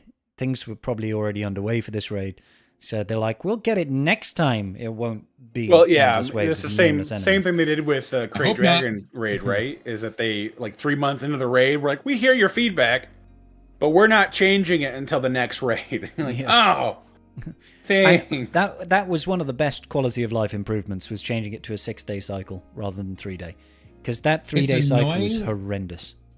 It's annoying you still only have 3 days to attack within that 6-day cycle, because sometimes it'd be like, man, I'm busy on Tuesday, but I can go attack on Wednesday or something. Like, sometimes it'd be nice. The raid finishes Tuesday night. Son of a bitch. I know where you're coming from, but I know me. I would just leave it to like the last couple of hours on the last day anyway, no matter if it was, 3 days, 4 days, 5 days, 6 days, a week. I would still do it at the very last minute. I'd be like, I think that's their general sentiment, is they're just like, you guys would do this anyways, so what does it matter if there's 3 or 6 days? Yeah. It makes me feel better, damn it. Yeah.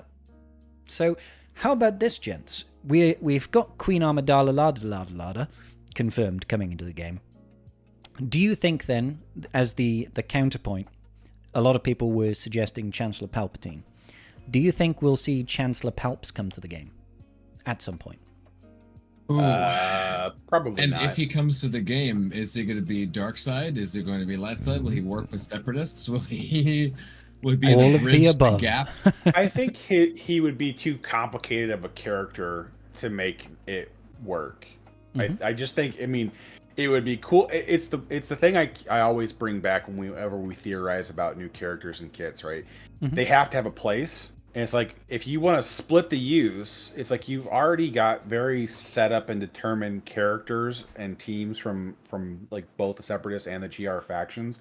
Yep. It's like you have to dump a bunch of marquees to make that team work, or you got to turn around and do something unique. But it's like, if you do Chancellor Palpatine, then you got to do that blue guy that stands next to him all the time.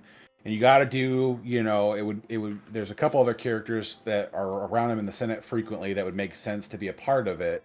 But then it's like, as which combat side of units though? He needs a Praetorian. Well, I mean, that was his that was somebody who was like serving him in the Senate. I don't think, like the blue guy wasn't a fighter. I mean, yeah, but Mol Moth was out on the battlefield, and she never did that in real life. No, I mean she was a leader. Real fictional life. It's all real, Karth. Come on, these are films. But I mean, they're documentaries. I just get to the point of like I would feel it would need to submit quite a bit more to it. But it's like it's the problem. It would just become the Hondo problem, right? Hondo's a great character, but his tag. Do you mean Hondo problem? Sure. There is no. The only problem with Hondo is I can only use him once per GAC. I mean, you're not wrong there. But I mean, that's the main issue with Hondo is that his tags are so limited that he just lacks a lot of the functionality and the bonuses from like Datacrons and stuff like that. Because Hondo can never take advantage of a level 3 ever. It's very frustrating. And so it's like, where would you lean? Where would you lean Palpatine? Because he's definitely not a light side character. No. At least, I mean, in the lore aspect. Now, his role and position is a little different. Mm-hmm. But, so it's like, okay, if he's dark side, then where do you lean with that? Because we don't really have a spare separatist lying around to make another team. Because you got Geos, and they go with Brood Alpha. You got separatist droids, they go with GG. He's going to replace Django in the separatist team. Yeah, get rid of Django so you can go full Mandalorian. Get rid of your tank. Well, Chancellor Palpatine summons a tanky unit. That blue dude. There you go. That blue sorted. Dude. There you go. And that blue dude will start the entire team in stealth. I think except for him, obviously. I think they would need to make the character light side. Like, yeah, I get that, but I just. Yeah, Chancellor Palpatine is obviously the guy who orchestrated the whole fucking Civil War, so he is very clearly not a light side character. But he's we don't only know that. doing this for power the entire time. I just mean like we don't know that he's Chancellor Palpatine. Mm. I mean, we do know that as the viewer of the movie. Yes, but we don't know that. I just think it's a very convoluted character to try to bring into the game with no real clear roles or functionality that you could realistically emulate. So I think it'd be a better one just to leave by the wayside until you have a position in where you can do characters that you could do one-off ofs or that would have some sort of support or functionality. But I mean, we'll see what comes out of it, I suppose. Yeah. So I'm not entirely sold on whether or not he'd actually come to the game. I think that, generally speaking, I think anybody can come to the game. But there's conquest units back to dark side. Yay! Yeah. We've had one light side. Now we'll see another one in 2 years' time. It's coming though, because like I said, unless they skip the journey guide ship. Mm-hmm. The odds are it should be a dark side.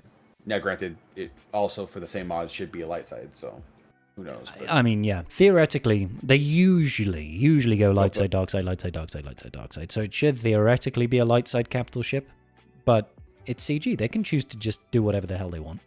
Like it's their game. Well, yeah. It's their universe. Where's the design space for another light side fleet that doesn't require a brand new fleet? There isn't. Exactly.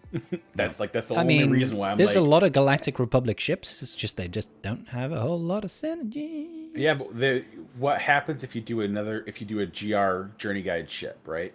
Mm-hmm. You steal from both the Negotiator and the Endurance. That's probably what will happen. It'll just be a consolidation of power.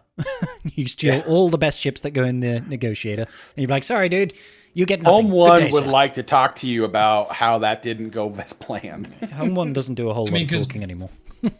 People were talking about Admiral Yularen, whatever, being the new commander potentially of the new Galactic Republic fleet over there. Sure, yeah. And if Admiral Wolf Yularen is coming in and is piloting Anakin's fucking capital ship, then Anakin would very likely be over there on that fleet. No? Yeah, exactly. So the Negotiator fleet without Anakin to be the capital ship pilot, and then they don't. But they use gas the capital ship pilot, or no? People already have Relic 8. He's too cheap. Jedi Anakin's starfighter. Yeah, well, that's what I'm saying. It's like that would be kind of weird if we had. Is it the Resolute? If we had the Resolute, it'd be really weird to have Anakin in there as well. It's like, I'm your commander, but you're also here. We have Slacker leading Kylo as like the main team. We have Kenobi leading Kenobi. But Slacker basically has split personalities. No, I'm obviously joking. We've got 2 Kenobis and 2 Ahsokas on the same team. True. True. I think we'll be all right. Yeah. He can fly 2 ships at the same time. He is the galaxy's greatest pilot, so I'm sure he can manage it. Well, the thing is too, though, from the Clone Wars series, he flies that shuttle, the Twilight. They fly the Twilight almost. Yeah, let's bring that to the game as well. He can fly 3 fleets in one. He can fly 3 ships in one fleet. There you go. I was wondering why we never got that ship in the game. I know it's not like a super duper great combat ship, but it's his ship. It would be a good support unit. For the GR fleet. I don't know, man. It's hard for me to determine which way they want to go with it, because it's like, for me, it makes it's easier to add a few ships and split the Separatist fleet than it would be to try to add a third GR fleet. And the thing is too, we could be completely off base. They could go a completely different direction with that, or Mando like we said before, skip it entirely. Well, we only have one Mandalorian ship in the game. I don't want to hear excuses. Excuse me, Razor Crest and Phantom 2. No. The Gauntlet is the only Mandalorian ship in the game. And the Slave One as well. Because they'll give it back to Jango Fett. They'll make it a bounty hunter, a Mandalorian ship. And then gut the Executor? Come on, no, they're not doing this. Yes, absolutely, gut the Executor. Screw all the other ships. To be fair, you don't really need Boba Fett in the Executor. Without Razor Crest, the Executor is a trash fleet. I said Boba Fett. Oh yeah, okay. Razor Crest. Okay.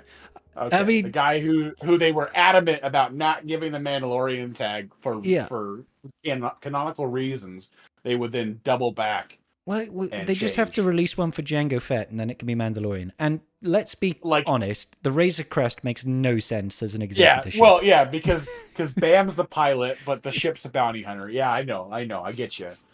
And he never worked for the Empire, as far as I'm aware. I mean, he's a bounty hunter, and the initial contract he was on hunting. Grogu is from the Empire. Oh, yeah, indirectly, though, because he went through Grief. Grief was a pimp. Well, yeah. But that's how bounty hunting works. Rest in peace. For the most part, you don't always get to meet the client specifically. Yeah.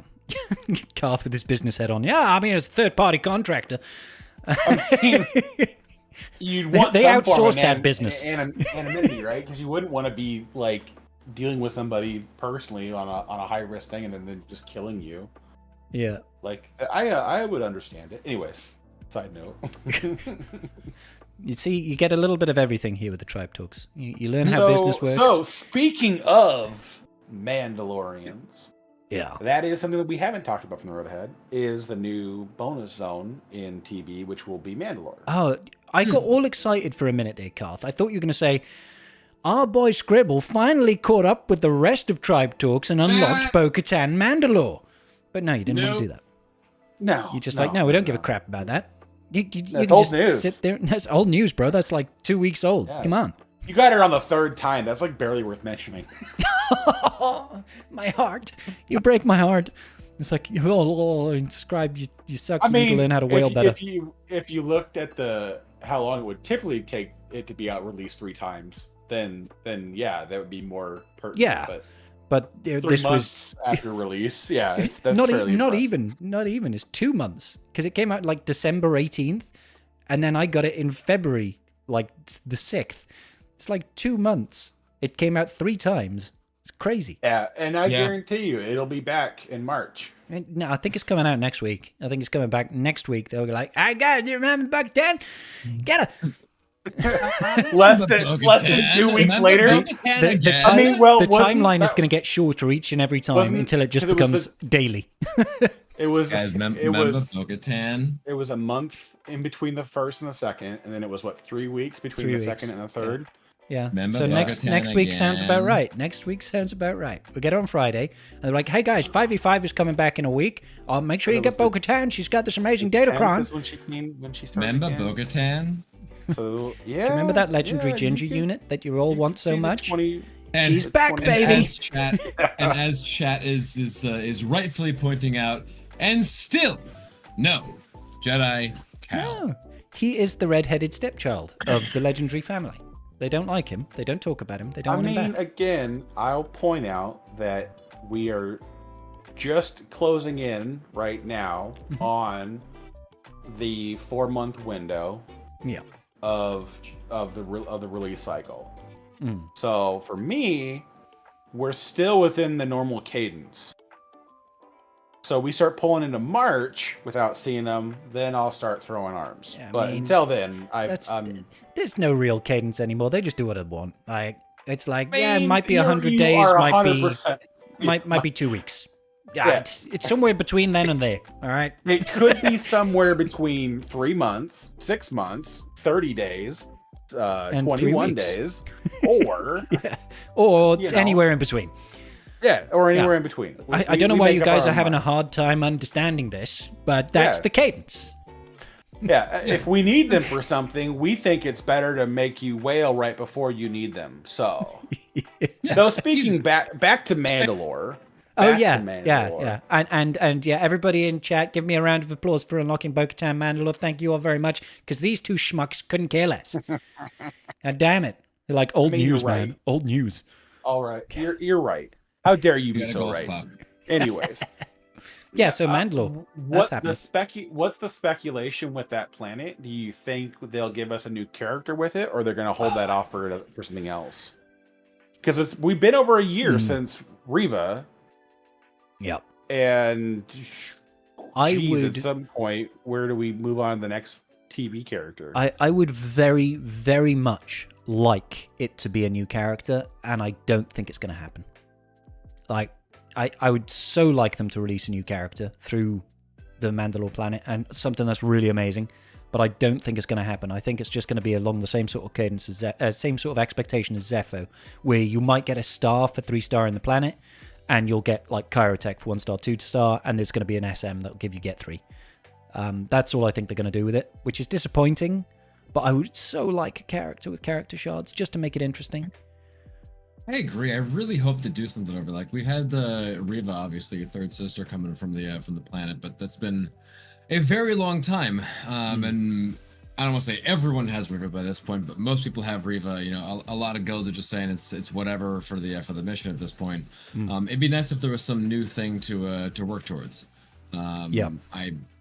Did they ever say they had no plans to do any more of those, or we just it was just like it'll happen when it happens was kind of their general idea, and they might wait. It'd be nice if they took the opportunity and do it on, like, they might wait until the Naboo's released, because I mean that makes a lot of sense for me, at least in my head, is to reuse assets from all these events are going to be dropping in the raid and stuff, and then throw Naboo out as a planet. Because the marquees are going to have, like, even the Snap had a background for Naboo. The raid is going to have some backgrounds for Naboo. The marquees that are coming will probably have backgrounds, so they could reuse that as the Planet of Naboo TB when that eventually comes. And they can put it as a light side one and then throw in Gungans as a guarantee, as a unit that you have to use. Or more likely, it'll be Jar Jar to unlock Naboo. Like Jedi Knight Cal Kestis. Well, Cal Kestis to unlock. You technically don't need Jedi Knight Cal Kestis to unlock Zeffo. Exactly. That's why I corrected with Cal. So maybe they'll just do. Maybe they'll just do Naboo. They'll just do Boss Nass and 2 other Gungans to unlock Naboo. Could be, yeah. So the other question I have with the bonus plant, though, what do you think they're going to put for the ruck level on it? Do you think it's going to be an R7 or an R8? I think it's going to be R7. I think R8 is still a little bit out of reach for a lot of people. Not out of reach, but out of reasonable farming. And I think they like to try and maximize exposure on these things rather than try and push people to relic further. I might be wrong. I'll be willing to be wrong. They'll R8 it because Scout and OG Moff Gideon are raid requirements. Bo-Katan, Paz, IG 12, and Bam are all R7 requirements for her event. Mm-hmm. It'll obviously be a mixed faction, so it'll be in the middle. It'll definitely be in the middle because they already talked about DTMG being part of that. Yeah. So I think for a lot of it, your Imperial Remnant's already kind of there because Death Troopers are a raid requirement as well, and Stormtroopers. Just got mine. So 4 of your Imperial Remnant team is already in the raid, and most of the other side is required for Bo's event. So I can't really see why they wouldn't want to push that envelope just a little further, because then you're already right there. It's not the world's worst spread to go up on, but Rocker puts forward an interesting thing, saying that the only spot on the map, the TB map, for a mixed thing is an R8 zone. If you look at how they currently have it the zone, like dividing lines between the different sectors for extra spaces and stuff. Yeah. For how they have it lined up, yes, the first available place is an R8 map.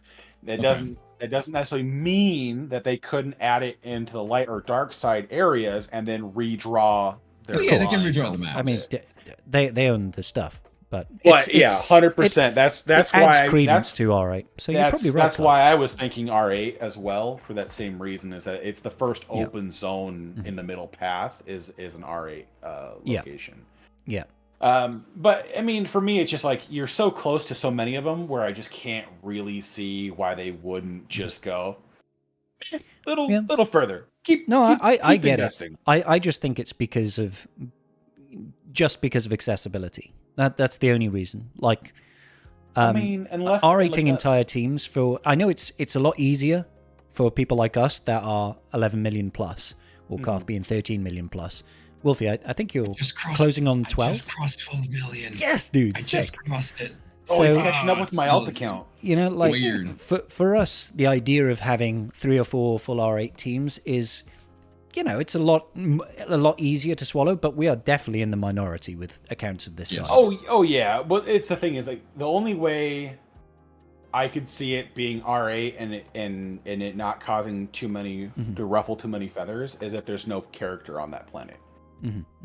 Because then what does it matter? You can't get to it, or you can't get the rewards from it. Then who cares what happens to it, right? Well, I would hope that there would be a character on that. I mean, I would too. Mandalore and everything. If you're doing Relic 8 investments, I would hope there would be a I would hope so too. But I mean, what it would be, I don't know. Yeah. But that'd be nice. It would just upset less people. I still want it to be that bug that captures Din Djarin. I want like another solo character like Wampa. That could be interesting. Starts out in that machine. It can ambush someone. Gets a bonus turn to start a battle, right? Okay, like Han captures somebody for a start, and then it breaks away out of the machine. Interesting. Let that little. We already have the captive mechanic. 1v5 the new Bo-Katan. Yeah, I just think that's a really cool. And just go, not today. It's just a really cool scene. And it's kind of a pivotal moment. And Sorry, I was just thinking of a load of cool stuff that they could have on Mandalore. Yeah, but that to me stands out as a unit. They could bring those. They could bring that leader of the outcasts as in as their Mandalorian option. Yeah, that would be cool. I didn't even think about that. To swap out some stuff from. They should totally be a Bo-Katan Mandalore Bam special mission facing off against that creature, and Bam starts captured. Sure. Like that has to be. That would be. You have to survive long enough to free Bam. Yeah, and then exactly. Here's the thing. That's they could do a lot of cool, iconic, awesome, really interesting things with all these battles, but we're just getting waves of droids on Naboo. So are they going to put lots of effort into this sort of thing? Well, but look at what they did with Zepho. Zepho has some very intricate, very intricate, very thematic battles there. Granted, the characters you take in them are up to you for a lot of it. Yet, so. But Zepho's actually kind of cool. Yeah, Zepho's got quite a bit of thematic stuff that really kind of. At least the fighting there is very well. The scenes are prescripted, so they're not generically generated when you go into fight. They are specific locations. Yeah. When you're doing those fights, and there's unique mechanics involved in those fights too. That kind of give you something that you have to work on and work around. And they can also get out of hand real fast if you play it wrong. Oh yeah. It'll be like, oh my god, oh dear.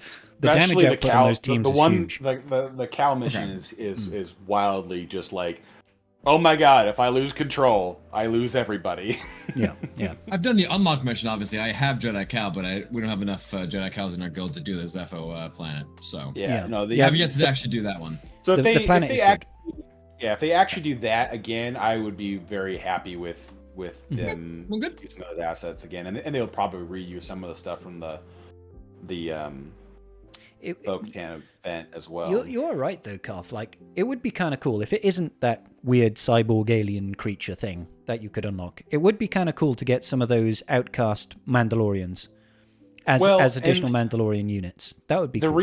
The reason I say that is because no matter which way you look at it, OG Bo and the Armorer really don't vibe with Bo-Katan's mechanics. They're good. They still have their purpose, but they really don't. They don't really kind of build upon it very much. The mechanics of OG Bo's kit and the Armorer's kit aren't what I would call optimized for Bo-Katan Mandalore. It also nice the attacks that turn give you recovery and everything, so that's nice for OG Bo. Extra armor shred as well. Yeah, but you only have you've got Grogu does call to assist every once in a while, and Bo does the big call to assist. She does a big one. There's a good amount of call to assisting. Yeah. Nice I'm not arguing that it's not good. It's just I'm just saying that you could definitely improve upon who the fifth is. It would be nice if that team had a couple more scoundrels that Bam could put under DI. Right. Oh my god. Or just make it work with light side Mandos as well as as scoundrels. Like that would have been the easier solution. This the Mando. They went through the effort of putting that in IG-12's kit, but he's the only other scoundrel. Which I mean, I get to a degree though, because I think if you could DI the entire team, that team becomes too monstrous. In all honesty, because it's like if you could DI onto. Well, because you think about Paz with his buff, right? It's the overheat or heat or both. No, it's his taunt effect, resilient defense. Resilient defense. Yeah. With damage immunity, the way they changed it a while ago is you can't take damage. Well, you can't lose stacks of resilient defense if you can't take damage. Mm-hmm. Yeah, so it'd be like a perma-taunting damage immune tank. Yeah, you would just make him zero speed, and he gains so much Terminator though, right? Doesn't he gain Terminator? He does. He'll get there is definitely Terminator baked into his kit, definitely. So I mean, he'll take a turn. He'll lose that DI eventually. And plus, but I mean, we do have that under Maul lead Mandalorians with Bam anyway. Like you can create unkillable, taunting, unresistible taunting tanks as well. Yeah, but you can't DI Maul. No, but under Maul's lead, he puts taunt on the healthiest ally. So the only way you can stop it if that character gets DI is if you dispel it with buff immunity. That's the only way or with shock or whatever. Because or isolate because it will constantly reapply. But isolate theoretically would stop resilient defense as well, right? It would, yeah. Yeah. Because you can't have the buffs. So it does kind of already exist. It's just a little bit nicher and harder to actually trigger. I think with that one, it would just the forward-facing firepower on the Bo-Katan team is gonna, if you get locked in. I mean, it's like, remember fighting freaking JMK with Lord Vader and you lose Maul early for some reason, and then it's like Lord Vader spends all day wailing on a damaged immune GK, and you can't ignore taunt, and you can't go around, you can't do anything. Didn't people used to do that with Jedi Knight Guardian in JMK teams? Yep. You're just like, damage immune tank, baby. Let's go. Slow. Yeah, stupid no slow speed on him. Yeah. Love but it. I mean, that was kind of what the vibe was, and so it's like, I get why they didn't want to do that, because you kind of create very toxic environments. But I don't know. I would like to see. Just to acknowledge what Kid is saying in the chat, I understand where you're coming from, Kid, that right now you don't need BAM in a Bo-Katan team and you want to make use of the Datacrons. Absolutely, 100%. But we're talking long term here. As, you know, how could this faction develop through the future? What could we change? So, yeah. But for right now, 100% agreed. The Bo-Crons and the BAM-Crons, absolutely break them up. Oh, it's disgusting. I've had some fun using Bo-Katan lately. It makes Arena Climbs versus Lord Vader just such a fun time. Just like, and we'll kill you, and you, and you, and you, and you. Oh, Lord Vader, you're on your own. Oh, I'm sorry, buddy. I'm so sorry. Even if they got Reva in there, it's like, you kill Reva, she revives. You kill Reva, she revives. You kill Reva. I wish Bo-Katan's speed up on basic was outside of return as well. Because then I think that would make armor being the 5th a much more prudent call, because she's easy to get fast, right? She can get her up to 375-ish speed if you really wanted to, plus the speed she gets from Bo can easily push her into the 400s. And then you call a mass assist, and the AI will call the mass assist right out the rip, and so you would get speed up on everybody. It would be fun if that was how that worked. But yeah, I think OG Bo ends up just being the better 5th right now.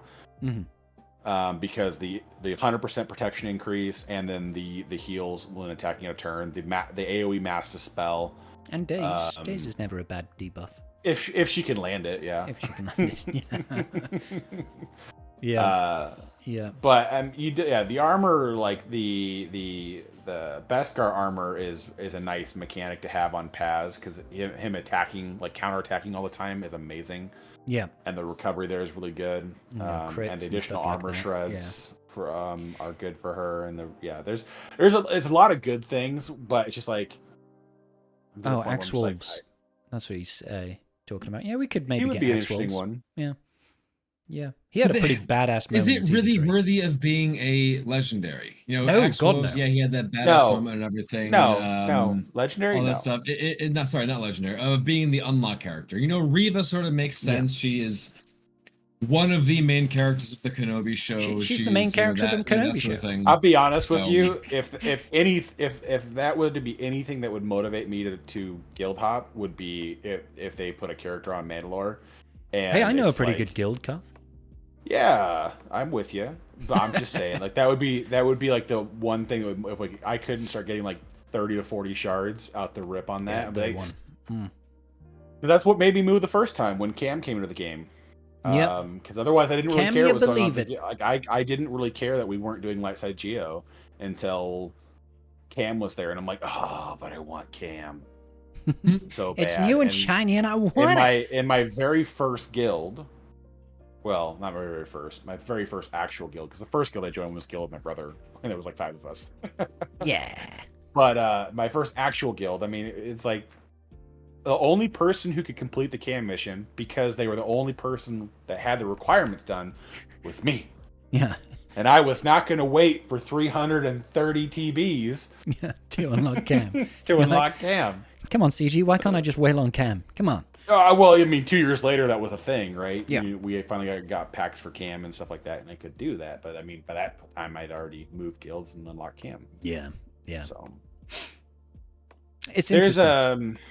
There's just that would be the only thing that would motivate me to look around somewhere else. But I kind of hope that at some point, either between this or if they do add Naboo at the end of the year, one of the two has a new character to farm in TV, because I can't go 2 years without anything new to do in TV, because like, well, I've been a what is the right word for that? I don't know. I don't know. Persistent about the concept that I don't think stars really matter in TV, and so I don't have a strong desire to go after you're particularly talking about higher relic investments, trying to push beyond sort of 37 stars. The R9 investment to move beyond into Phase 5 versus the ROI. Yeah, it's pretty steep and it's not very good. Yeah. I mean, like, I've asked guilds that are getting, mid 40s, and it's just like, we just want something to work on, and I'm like, I get that, but that's a lot to ask for. That's a lot of work, especially with a new raid coming that's going to need different R8s than the one you've already got, and we've got there's the eventually there will come a point where Karth will be like, well, I might as well start R9ing stuff. Everything else in my roster is that's not a tank or a GL or a capital ship pilot. Yeah, that might be coming down the pipe. Well, the thing is too, though, is you'll get there eventually, Karth. R9 materials are such a luxury still, and you don't want to go willy-nilly just throwing them against the wall. Yeah, Karth has only got like 37, 48 Relic 9s. How many have you got? Closer to 50. I think Karth's only got 50 Relic 9s. There's such a luxury, guys. You can't just willy-nilly out of 200 characters in the game, Relic 9 a quarter of them. Yeah, you just look at the ones that I have. It's not a quarter. Come on, there's 260 some odd characters in the game. Is it really? Just a fifth. My apologies. Oh god, not a quarter. 20%. Jeez. A sixth. Yeesh. I'll settle for a sixth. You wish you could settle for a sixth. I wish I could settle for a fifth. But I, alas, don't have a fifth in the house. But I mean, it's one of those things where it's like, for a lot of players, R9s are luxury things to do, and so absolutely without a strong like ROI on it, it's just like you could do 2 R8s for every R9 in the game, give or take, some of the additional mats, and so it's like, why would and actually do it on useful characters as well, rather than or characters that are going to have a better ROI for your account. It's like anything. Does it suck to do some of these raid characters? Sure, but you can get a lot of decent ones before you got to pick up shitty ones. I'm at the point where I really have shitty ones left to go. I was looking at this the other day to see where I could possibly go and get the last like couple 100,000 out, because I'm hitting the personal reward, I'm hitting like just below the 15.5 box, so I'm gonna like hit that. Yeah, I'm sitting there like, I don't want to relic 8 my Akbar. I don't want to there's all these like shitter tier characters which are now like the last ones which are actually good to bring up, because they made Chief Chirpa actually useful. They made all these like crap characters actually useful, while my my Jedi Knight Luke and whatnot, Captain Rex are all just sitting there taking up collecting dust. But although that's not entirely true, because Iden is good. Veers is Piet is good. There's definitely a few of them that are good. Yeah, it's not entirely true. The one that I kind of go back and forth on is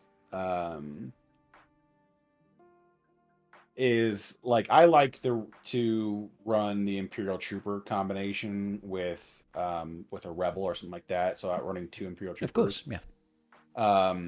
I can't, like it's weird for me. Like, I have a hard time making Piet Han Chewie work consistently to get 2.4. But Piet Stormtrooper Han Solo, it's no problem. I just do Piet Han Solo and get 2.4. I just take 2. Just the 2 of them, yeah. You're right. You can do that. I'm lazy. I don't want to. It requires better modding than I want to do, and I don't know. That's fair. Actually, quick caveat.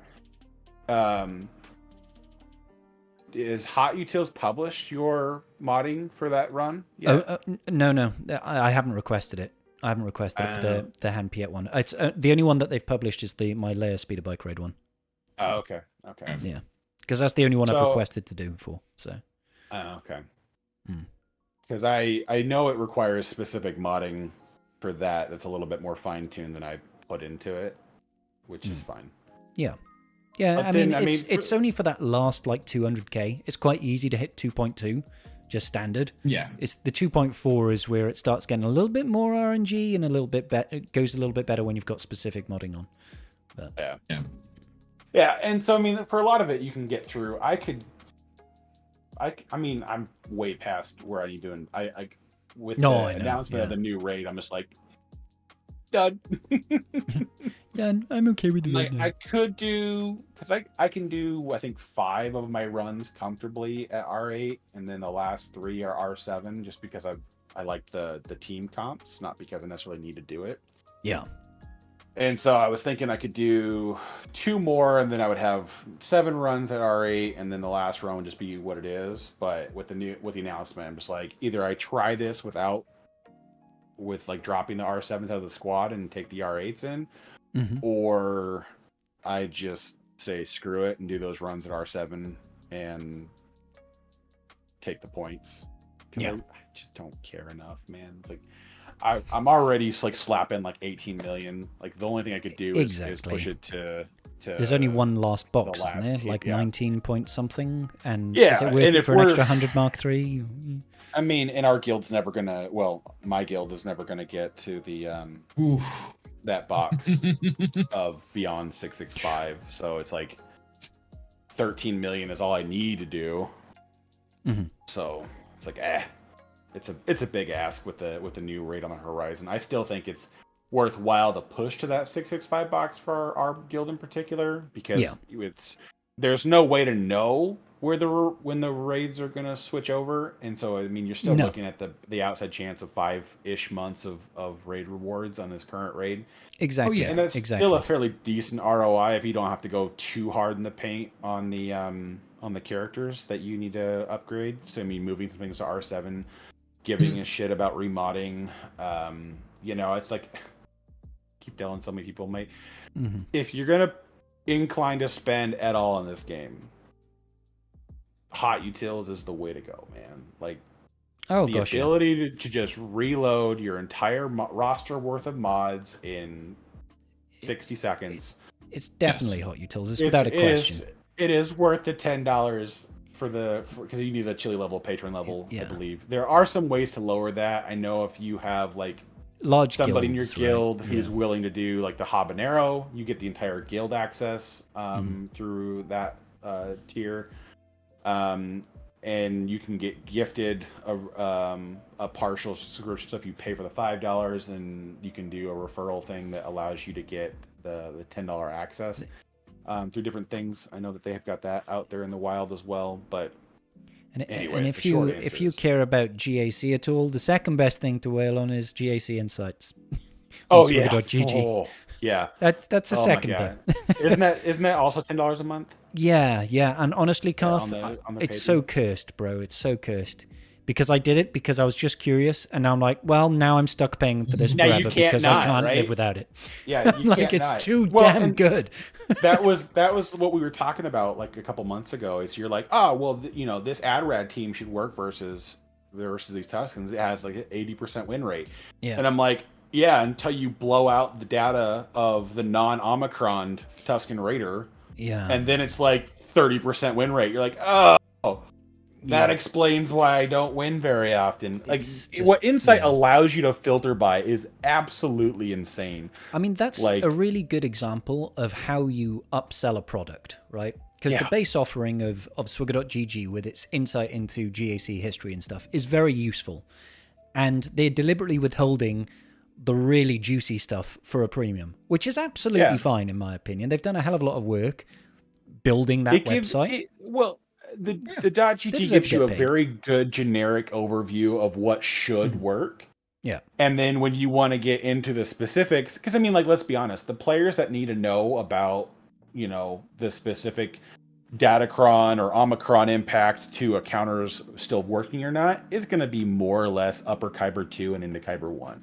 Most everybody else is going to be, a half Datacron defense or only even a few in total. And so it's like you're not really going to run into that problem consistently enough. But when you start fighting into the top end of Kyber 1, having that information really helps you kind of go, okay, what specifically with this team composition, this Kron, these Amis active, what does that look like for battle results? What wins, what loses, how does it play out, and that kind of stuff.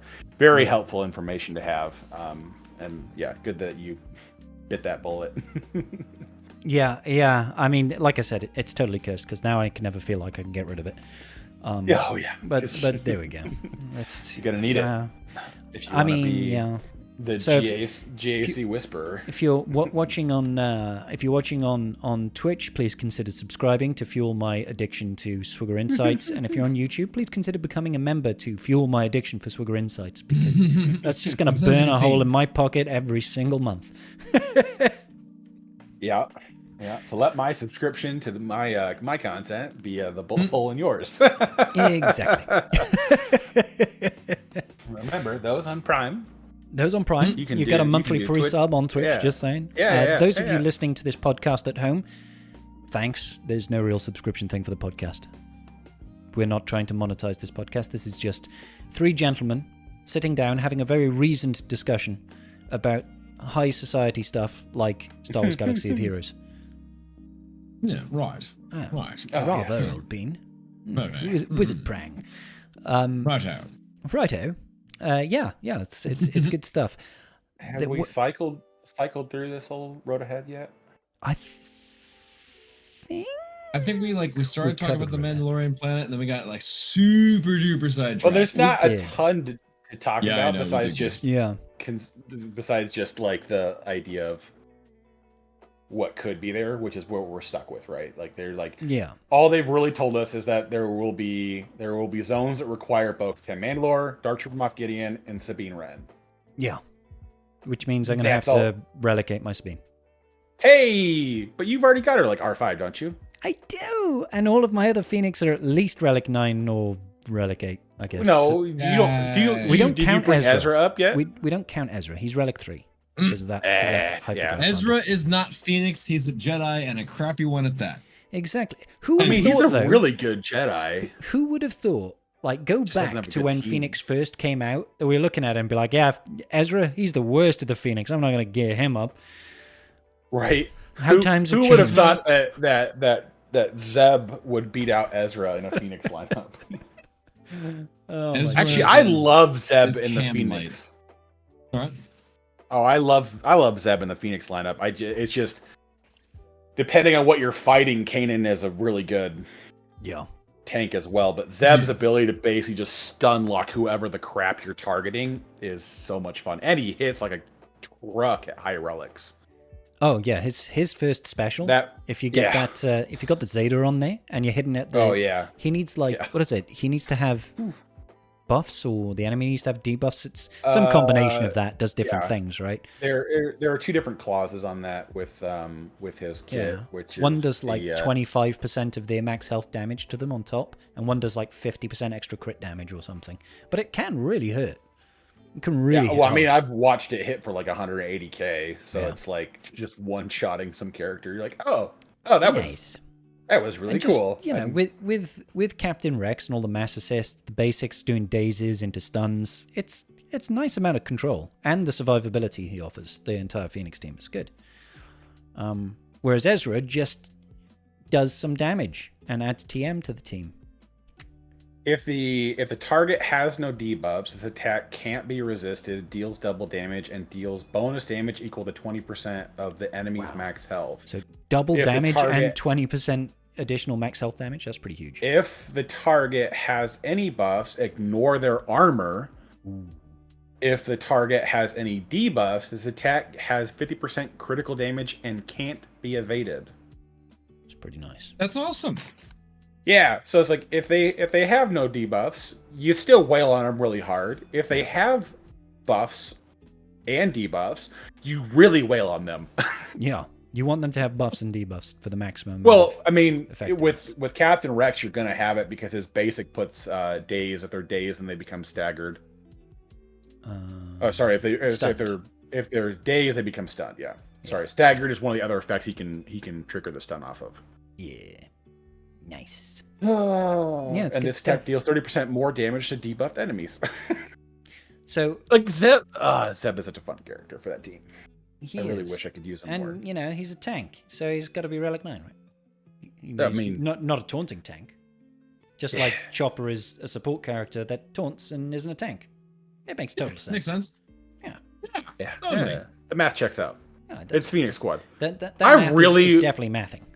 I really wish we could add just a unique to Chopper that goes, was that a war crime?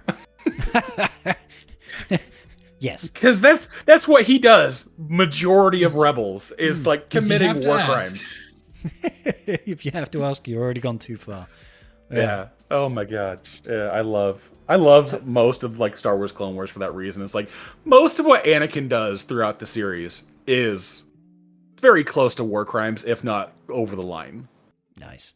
Good amount of it, yeah. Yeah, but he really goes over the top. But the reason they get away with it is because it's droids. So it's like you're trying to trick the droids into like you're surrendering and then you're not. Like, I just need to see where their tactical droid is. So I'm going to surrender so you come out of hiding and then I kill you and then we fight. Or because I mean both Kenobi and Anakin have done that in through the Clone Wars series, which was kind of funny that they both ended up doing it. They both try to negotiate a surrender, and then like, oh no, I just bided time until we could flank you and get rid of your shield generators, and now we fight. It's like, all right, that's not a war crime, but okay. What do you actually think the battles will be on Mandalore then? My guess is that the Moff Gideon fight is going to be relatively generic. Because they're not just going to redo the Bo-Katan Legendary. I think for the Bo-Katan event, I don't think they'll redo the Legendary, but I think they'll definitely unless we just flip use some of the same mechanics. It'll probably just be flipped, won't it? It'll be you play as DTMG against Bo-Katan, Mandalore, Bam, and Grogu. You could do that for a special mission or something like that. That could be something they do. I don't know how you'd win that battle though, because you lose. Because you die at the end of it. Yeah. Well, a capital ship just lands on you conveniently, or near you and blows up. I'm sure we all prescribed to the mantra of, if you didn't actually see the body, that is he really dead? He might have been incinerated to a crisp. Does Beskar turn to a crisp when it gets really hot? Well, the Beskar would probably be fine, but the suit wasn't 100% enclosed Beskar. You know, it was other things too that would have presumably burned up and whatnot. So and it's probably a little bit like getting cooked. The Beskar parts are probably fine, but they're no longer connected to each other. They're just sat there in goo. Yeah. Yeah. Unless he's been vaporized, who knows? Yeah. Which is possible. Yeah, it is possible. I'm hoping we get to have some sort of last stand with Paz battle there, because that scene was cool. Paz fighting off against all of the Imperial Super Commandos, I'll call them, even though they're not, and then facing off against the 3 Praetorian guards in his final farewell. There are a lot of really, really cool, iconic things that they can bring in. I just wonder, what they're gonna choose, what they're gonna pick, because they can't bring everything. So it's gonna be There'll be 3 or 4 interesting missions to see where they go. Right? Well, we know one's going to have Sabine. I don't know what Sabine will be doing there, because I haven't seen Rebels, so I don't know what she does on the planet of Mandalore, but I assume something. There'll be... No, I know that. Says hi to her mom, and... She says, hi, Mom, and then the whole planet gets blown up by the Empire, right? Rescues her father, who's captured and was going to be executed in a public square from a crazy convoy. She goes and fights some people and gets her family back on her side and gives up the Darksaber. She does a couple things. She does some good stuff over Mandalore. Has a big old fight and big old chase scene. There's a couple things. All right, so there's plenty of stuff to work with. Yeah. Okay. I just really hope that they do they do give us a character to unlock. That's the most important thing for me, which means it probably won't happen. Big Sag. Yeah. I don't know. We talked about this before, but I would love for there to be a character. It just makes it more exciting and gives people something new to strive for, you know? Yeah. Because Reaver, I don't want to say Reaver is done for everybody now, because I'm sure that there are probably still the majority of the player base doesn't have Reaver. But for those of us that... We had a guildmate join a couple months ago that still is working on unlocking Reaver. There you are then. So it's like, I don't want to say that Reaver is, it's in the past, but has been a year, and I want something new and shiny to chase for in TB. It makes it interesting. Year and a half. And make it fun as well. Make it more like the Cam mission and less like the Reaver mission, because the Reaver mission is just garbage. It's not even hard. It's just garbage. It's boring. It's mechanically boring with too many RNG elements that can just absolutely trash your run. Yeah. And then the JMK tier of it is just like it's like, why does that even happen? It like, I've never seen anybody pass phase 1 and lose against JMK. I mean, unless you go in with like 2 units. Yeah. Yeah. But even then, I'd argue that technically you lost phase 1. As long as GI is alive and you've got either Fifth Brother, Seventh Sister, or Reva, like a combination of those 3, then you're pretty much going to win phase 2. But without that, if GI goes away, you lose your cleanse. You're gonna die to dots. You don't have the damage to get rid of JMK fast enough. I think if you've got 4 other Inquisitors, you still win that battle without GI. Like, I think you'd be fine. Yeah, it just depends on who's still alive. Because if you can't cleanse the DI, you're gonna be in a little bit of a heartache. Cleanse? You mean cleanse the dots? Yeah.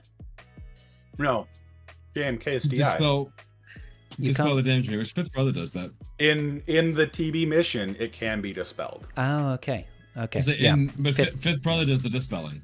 Yeah. Yeah, him and Seventh Sister.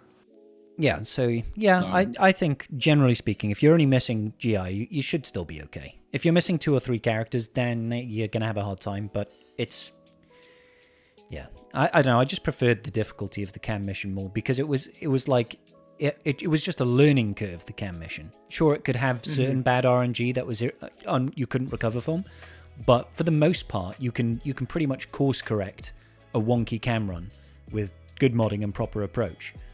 Whereas the Reaver mission was a case of, okay, you've modded for tenacity and you're not using AoEs until you got tenacity up. Or you've modded for no max health, rather. And no max health, yeah. Yeah, and you're not doing AoEs until you got tenacity up. Then you just win. The only RNG comes in is, does that Jawa somehow stun like 3 of your team at once at the start? Because there is literally no way to outmod it. It's impossible to outmod that with tenacity. I've had the whole team modded like 170 plus tenacity, and it can still happen. It's stupid. So unless you get some really... And that's the thing that annoys me, because it's like, I don't mind losing a battle if it's, I've messed up. But just having some really bit of bad RNG that you can't do anything reasonably to fix or help or stop just feels bad. Yeah. It's just like, It's like that stupid Profundity fleet not assisting against Triple Attacker Exec. It deserves to go into Room 101, burn inside the heart of 1,000 suns. Not happen ever again. Don't darken my door ever again, Profundity, with your lack of assists. I don't know. Yeah, they really doubled down on that Rebel assist RNG for the Profundity fleet. They said, hey, remember how shitty the RNG fleet was with the assist RNG? Let's make it worse. Let's do that again. Let's do more RNG. You want more of that, right?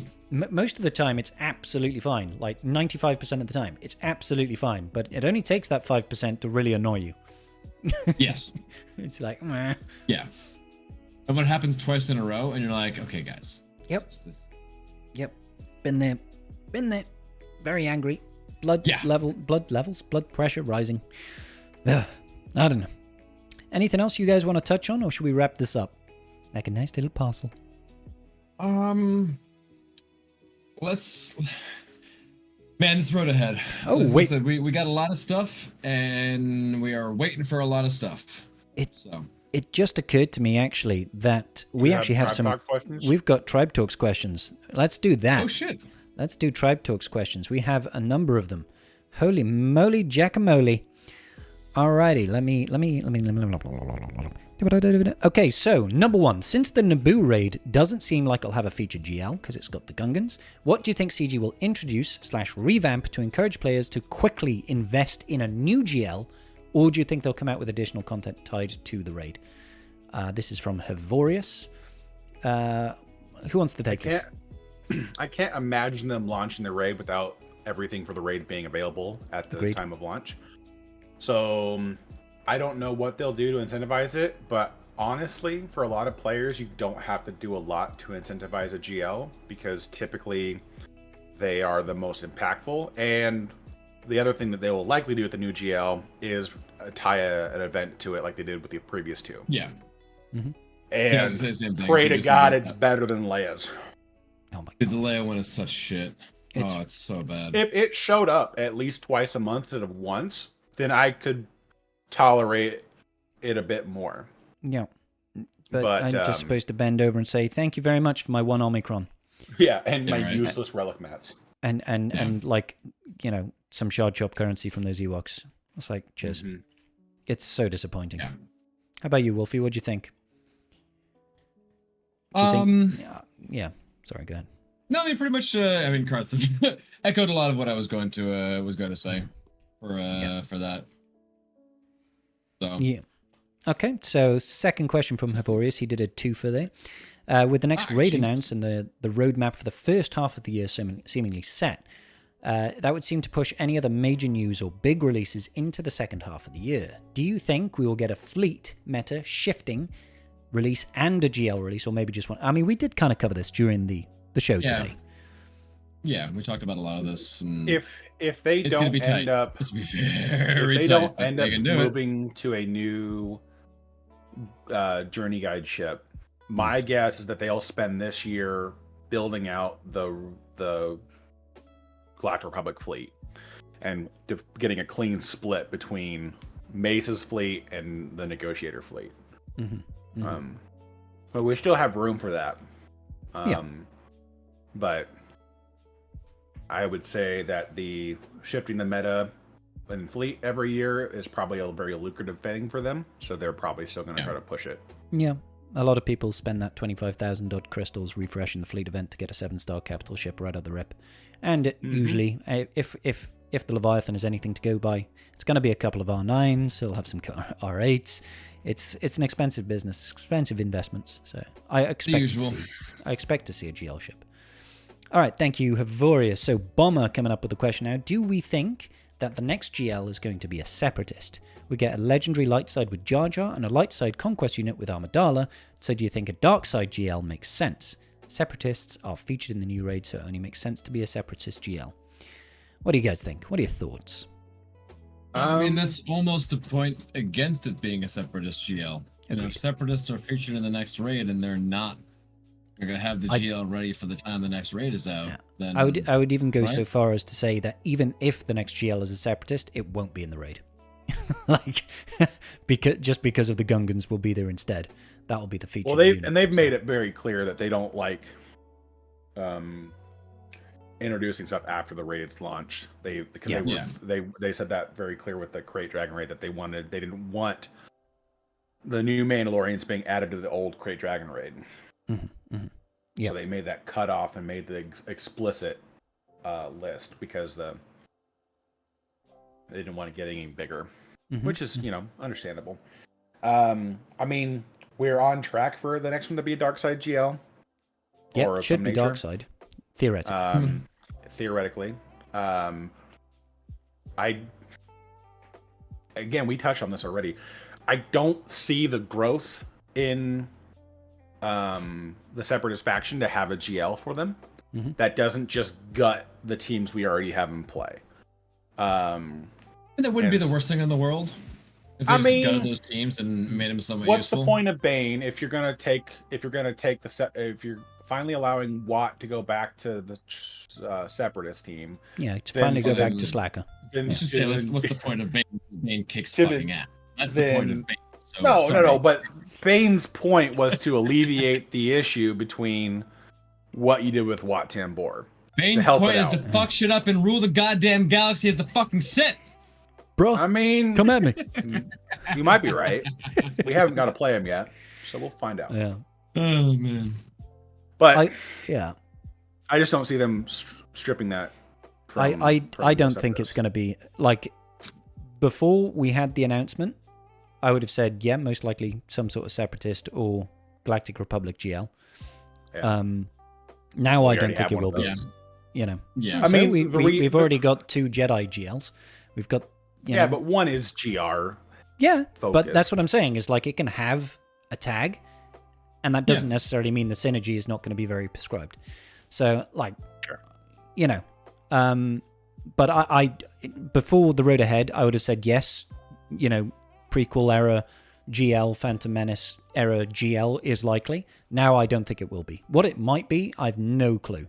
No clue. Maybe they do go Old Republic, and we finally get. I think they'll go Revan Legends or Vitiate or whatever. But I think we finally get Revan.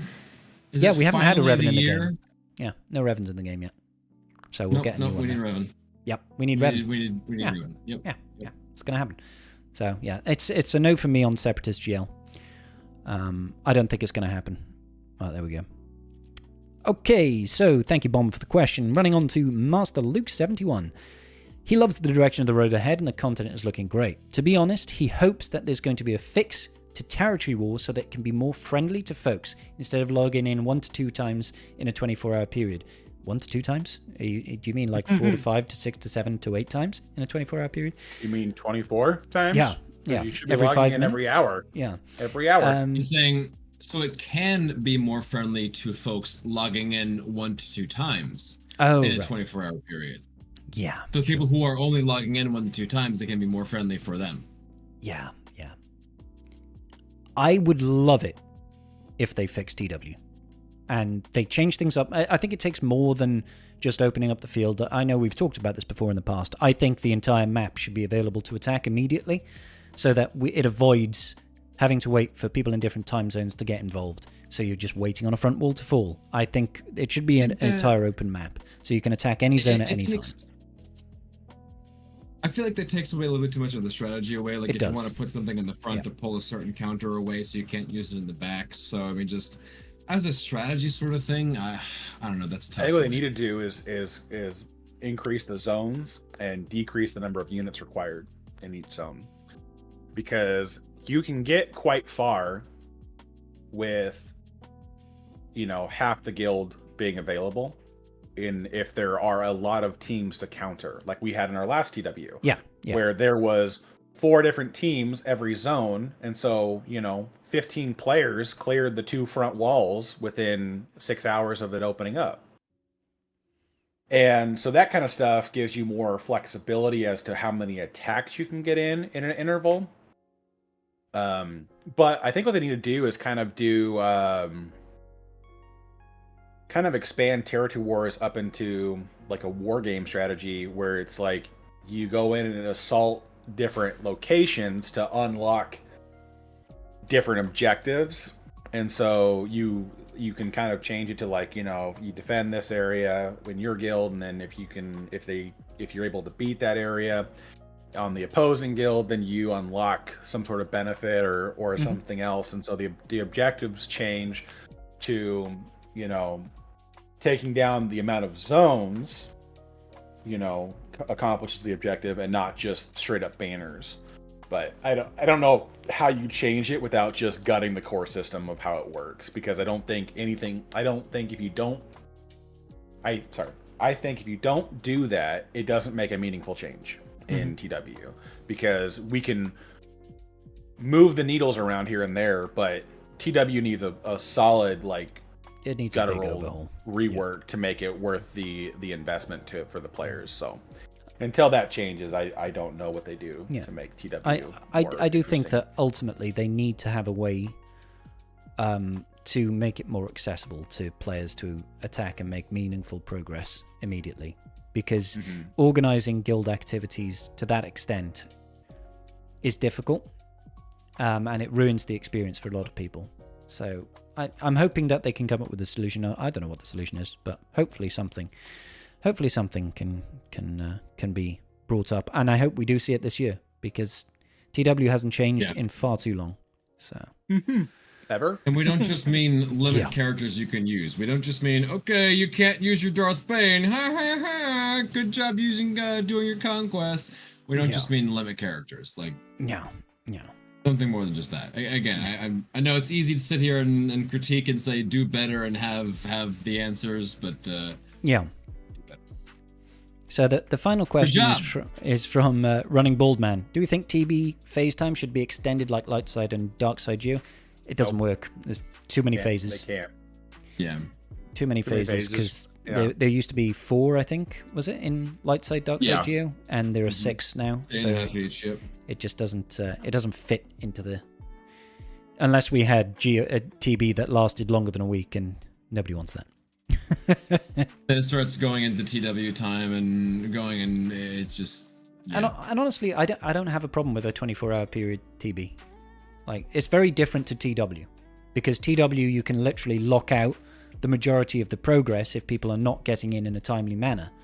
Whereas TB, it's just like you have access to everything that you need to do outside of operations or platoons or whatever you want to call them. Yeah. You're not held back by waiting for other people for the most part. So you can just sort of get in and get involved anytime in a 24-hour period, so long as you've done your operations, if you need to.